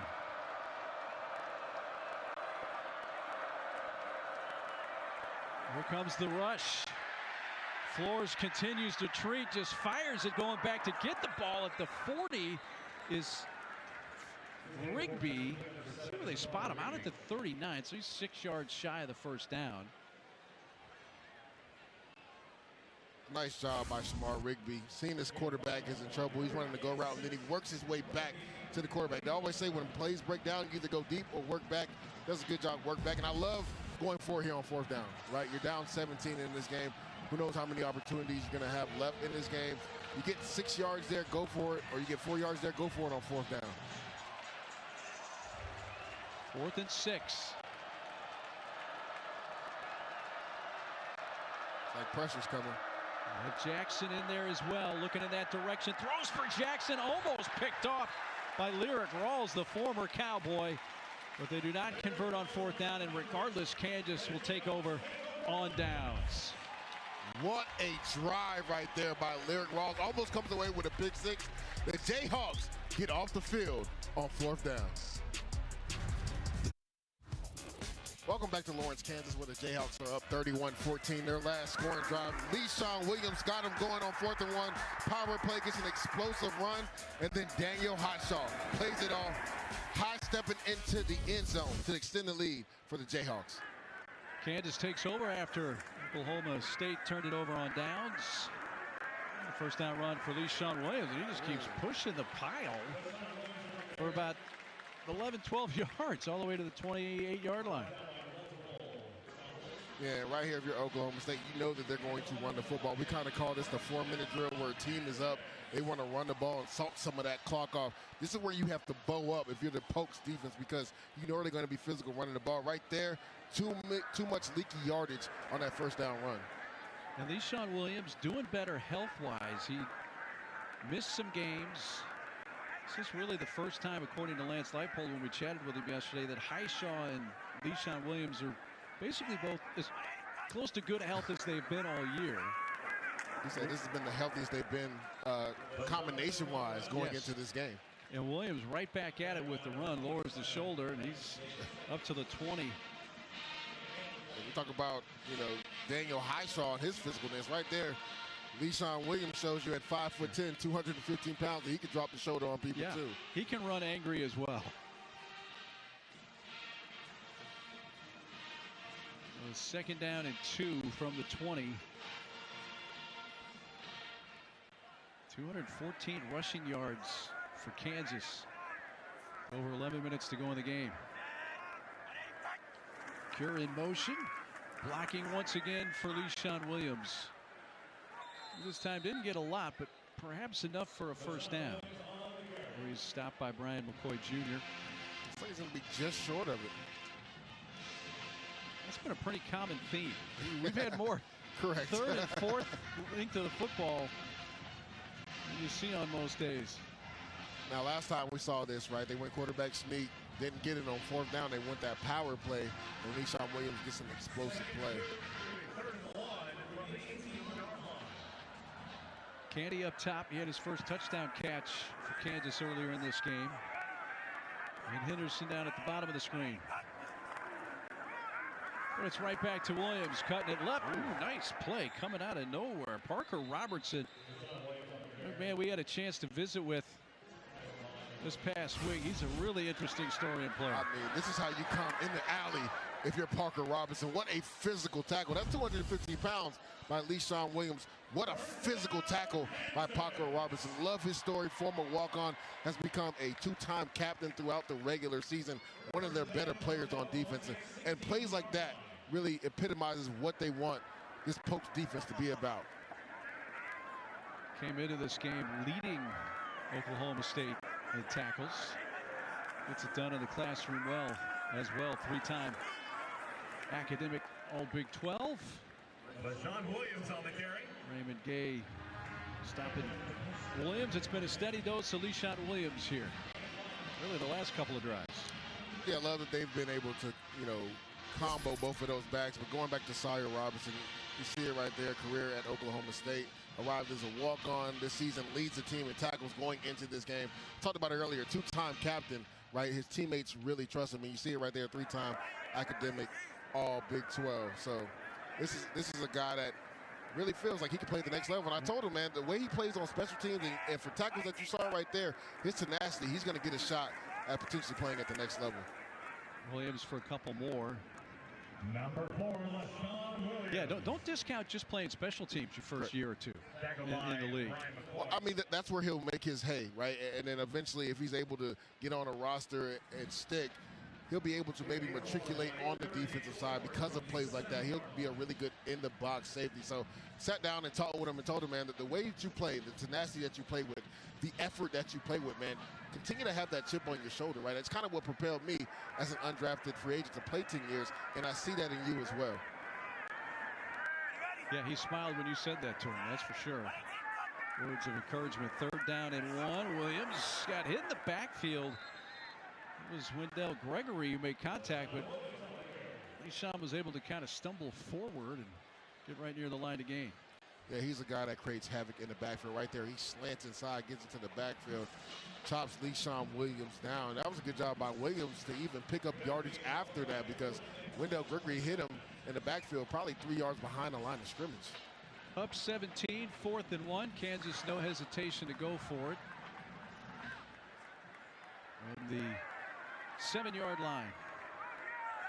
Kansas hasn't thrown the ball since 7:25 left in the third quarter. Basically played a full quarter without throwing the football, and they keep it there. It's enough to make it 1st and goal. That was a physical tackle by number 6, Brandon Rawls. But great job turning the legs of your Le'Shawn Williams. Again, he's low, built to the ground at 5'10", 215 pounds. That was mano a mano. He just continues to drive his legs and picks up the first down.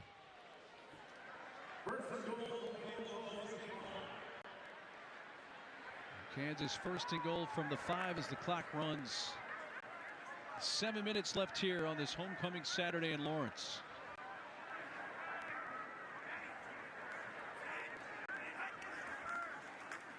Right back to Williams. This time he's tripped up in the backfield. That was Wendell Gregory once again able to break through and make contact behind the line of scrimmage. He's almost like a slinky.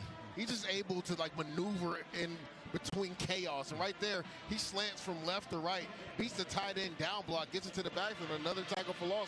This dude is one of the best in the Big 12 of creating havoc in the backfield. Do they still sell Slinkies at the toy stores? I might have aged myself with that one. No, I mean, I hope they do. It was, the things we could entertain ourselves with back in the day. He's just a long, limber athlete, man. He's able to just slip blocks and get into the backfield. Sure, gets a block in the backfield and allows Williams to streak through and in the end zone, touchdown. And they really love this split zone, right? They zone the offensive line to the right. They bring both tight ends back across the formation. Nice physical run by Le'Shawn Williams getting downhill. But you're going to see the left side of the offensive line. They just cave the entire side. Look at the left side of the offensive line just cave it downhill, and then with a full head of steam, LeSean Williams finds pay dirt. But nice job by the left side of the offensive line. Calvin Clements and Amar Herring do a nice job on that double team. 6th touchdown run of the season for LeSean Williams, his first of today.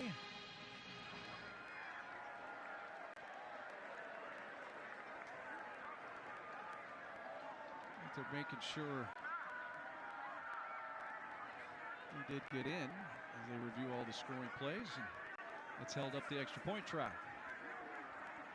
I didn't think there was any doubt, did you? No, it looks like he clearly got in. I would say he got in by 2 or 3 yards. Yeah. All right.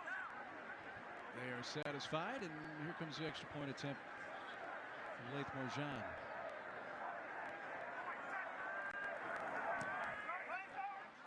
He knocks that through.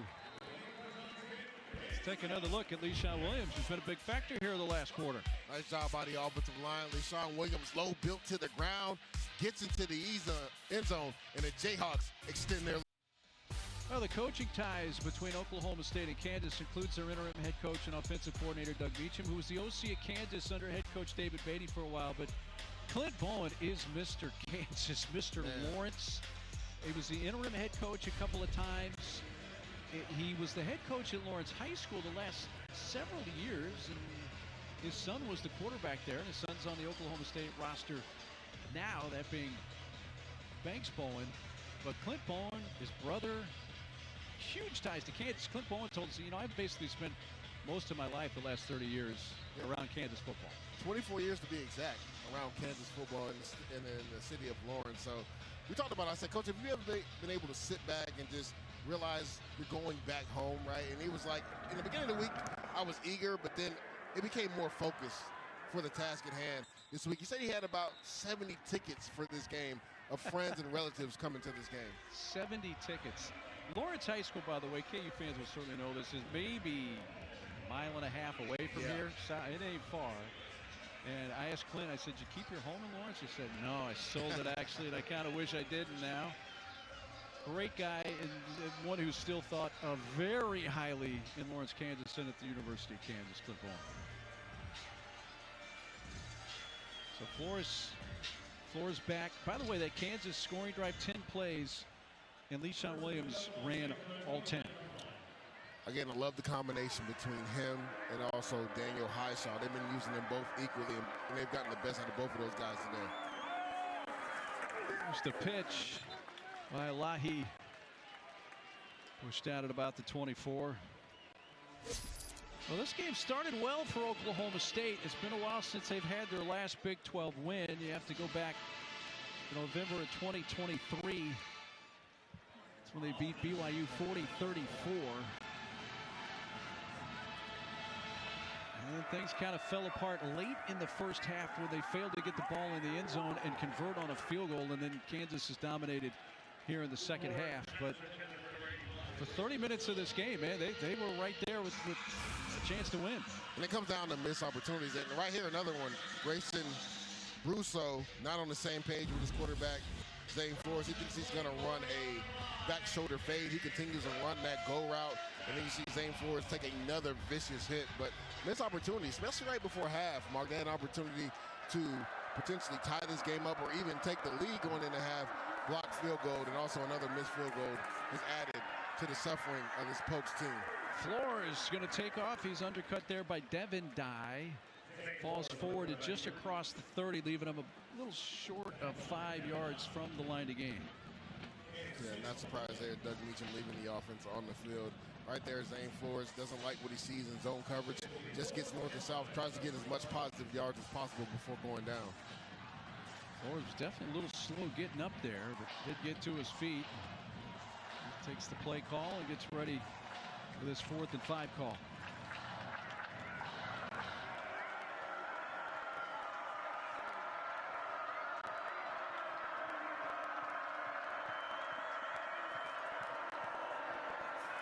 Flores down the sideline. Davis. What a catch. Made the catch and drew the contact.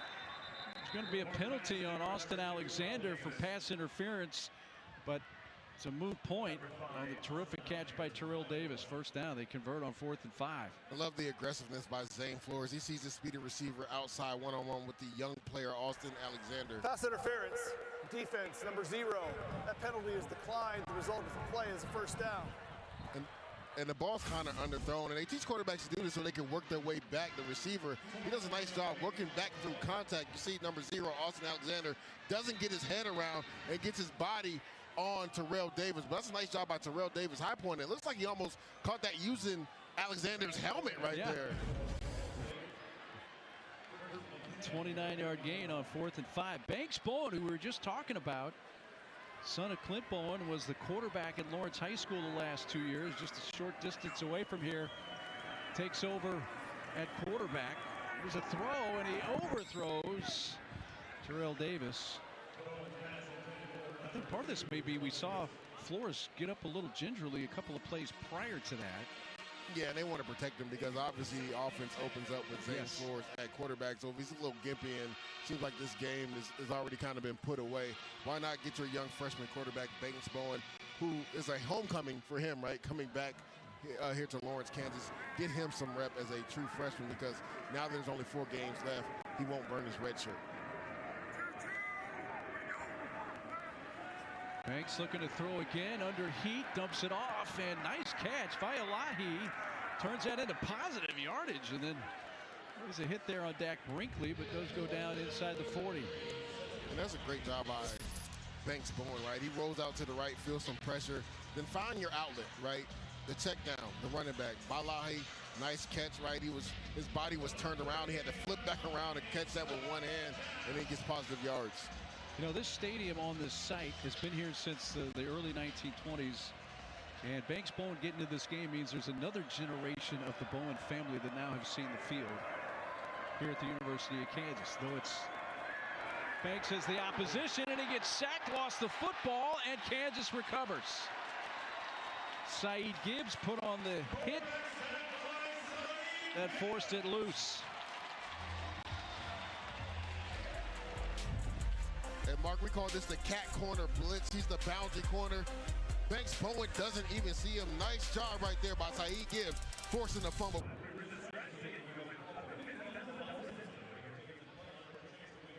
Well, they're reviewing this for targeting on Saeed Gibbs, who made the hit that forced the ball out from Banks Bowen. And from what we have seen during the break, it looks like there is enough to make this a targeting call. And this is the angle right here. Lowers the helmet. That's definitely neck or head contact right there. That satisfies the rule. And if you're Saeed Gibbs, right, you got to lower your target area right there. You're shorter than Banks Bowen. And right there, he has his helmet up high, helmet-to-helmet contact, lowers his head. Like, that's truly the definition of targeting. That's so we'd be surprised if this isn't targeted, and then Oklahoma State gets the ball back. Because remember, it was a sack forced fumble, and Kansas recovered.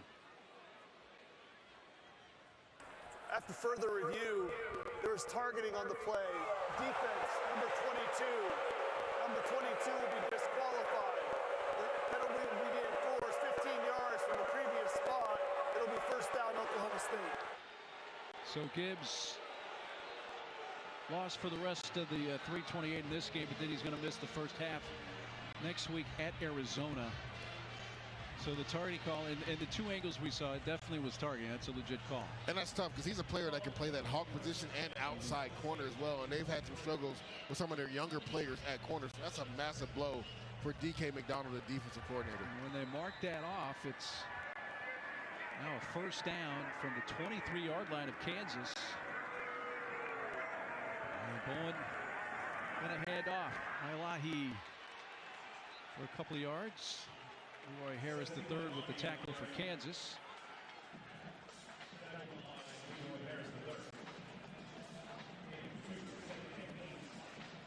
So that'll be a coaching point for DK McDonald, right? If you're a cat corner or boundary corner blitzing right there, you got to be able to lower your target area. Or if the quarterback doesn't even see you, just go for the football, right? The quarterback didn't see him at all. He could have just went for the quarterback instead of the big hit.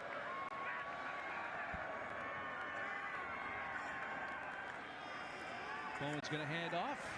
So see Violahi powers forward for a couple more yards. Bring up a third down at about 5 or 6. He didn't receive his first carry in this game until the second half. It's 3rd down and 5 with under 2.5 minutes to go now. If you're defensive coordinator DK McDonald, you want to see your Jayhawks defense finish this game the right way, right? You don't want to let them into the end zone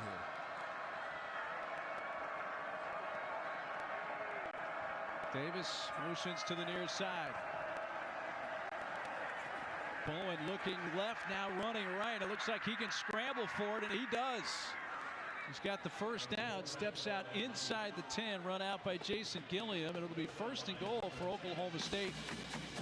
We're going to come up to the 2-minute timeout here in the second half. Nice movement in the pocket by Banks Bowen, stepping up into the pocket, riding, getting out of bounds, and picking up a first down. That's the 2-minute timeout. The freshman Banks Bowen trying to get OSU in the end zone here inside the last couple of minutes from Lawrence.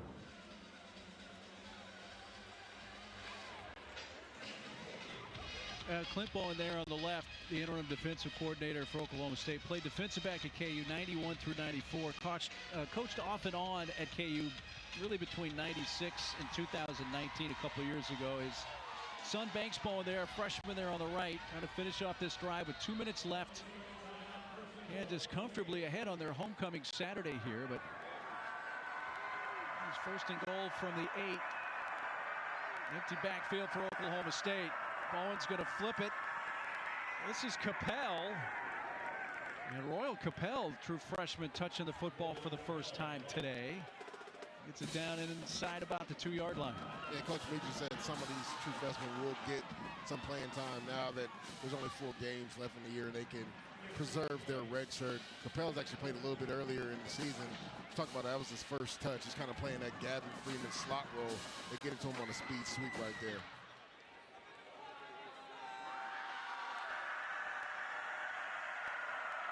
Bowen motioned out. It's a direct snap. And Vaihalahi Gets in. looked like he was in the end zone. Yes, touchdown Oklahoma State. A little trickery from Kevin Johns right there, right? You motion the quarterback out, you go wildcat. Vaihalahi takes the direct snap. They run a split zone. He gets downhill and gets into the end zone with a physical run. Sesi Vaihalahi with his 2nd touchdown run of the season for Oklahoma State.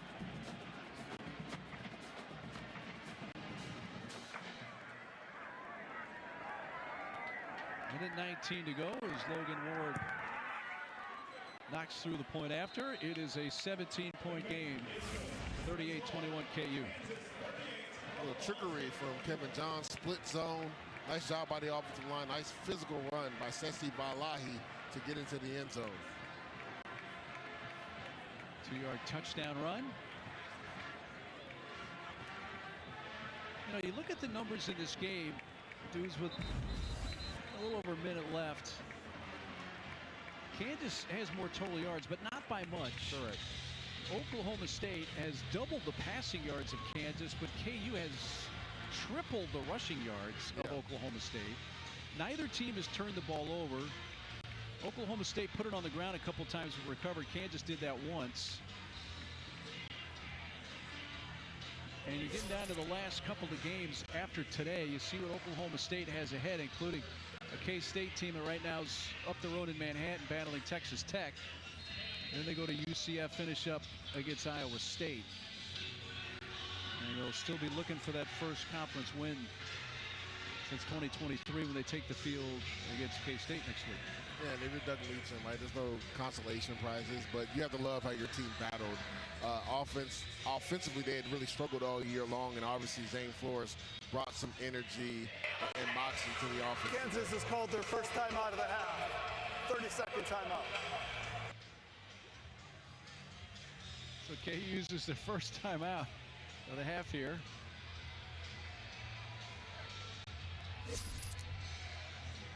Well, what's ahead for KU? This is a Kansas team with a win here today. You're knocking on the door of bowl eligibility. This will be their 5th win. You look at the 3 games remaining. Yeah. Yeah, Iowa State's had a lot of injuries on defense lately, but they're still Iowa State. You know, they have Utah here to finish the season. That's the next home game, and that's here on the ESPN family of networks. But at Arizona, It's going to be a tough game, and Arizona's played a lot better than a lot of people gave them credit for earlier this season. We talked about how Saeed Gibbs being out will really hurt this defense because with Noah Fafita, he likes to spin the ball out there in Arizona. So a couple of tough games for the Jayhawks, right, knocking on the door of bowl eligibility. Remember last year they won that run, just weren't able to get to the 6 wins. They won 5 instead. Squib kick. Henderson takes it at the 21-yard line.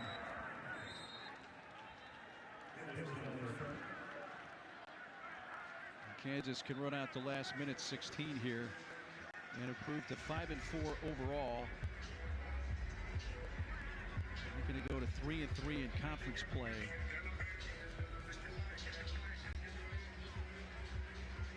Cole Ballard, backup QB, is going to come in. It'll be the third different quarterback to take a snap for KU because don't forget a really big play in this game early in the second half.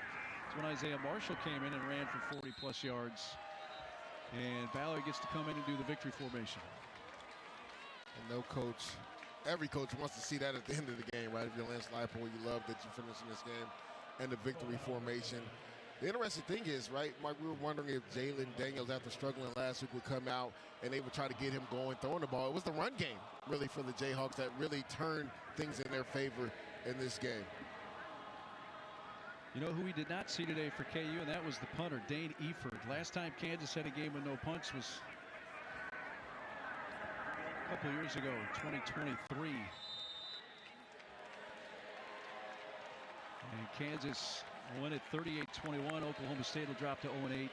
I should say 0-6 in conference play and 1-8 overall on the season. Lance Leipold's team does rebound after that gut punch loss to Kansas State last week. It ends a 2-game losing skid, and they'll finish out the last 3 here with a chance for bowl eligibility. Yeah, talking to the Kansas coaches, that was the one thing they wanted to see, how their team responded after taking a tough loss last week to Kansas State, their rival team. They come out here in all 3 phases, right, and they got contributions from the kicker and special teams. They got contributions from the offense and the defensive side as well. So if you're Lance Leipold, you have to love how your team responded today. 113th homecoming for KU, and they win for the 4th consecutive time on a homecoming Saturday. If you're Oklahoma State, Zane Flores being back was a huge story in this game, and him being healthy moving forward gives him a shot to win at least one of those games to get in the scoring column, win column in the Big 12. I mean, Mark, we talked about it. They literally should have been up like 17-10 going into half, and it was because of what Zane Flores did on the offensive side of the ball. Flores gets a handshake from Lance Leipold, and that's going to take care of things on this Saturday from Lawrence. Dudes, lots of fun. We had a really competitive game for quite a while. Yeah, we did, man. Fun game to call. So the Jayhawks win it on homecoming Saturday in Lawrence. For Leger, Newsable, I'm Mark Neely, as well as our tremendous crew. Thanks so much for sharing this one with us. 38-21, Kansas wins it over Oklahoma State. Good afternoon from Lawrence.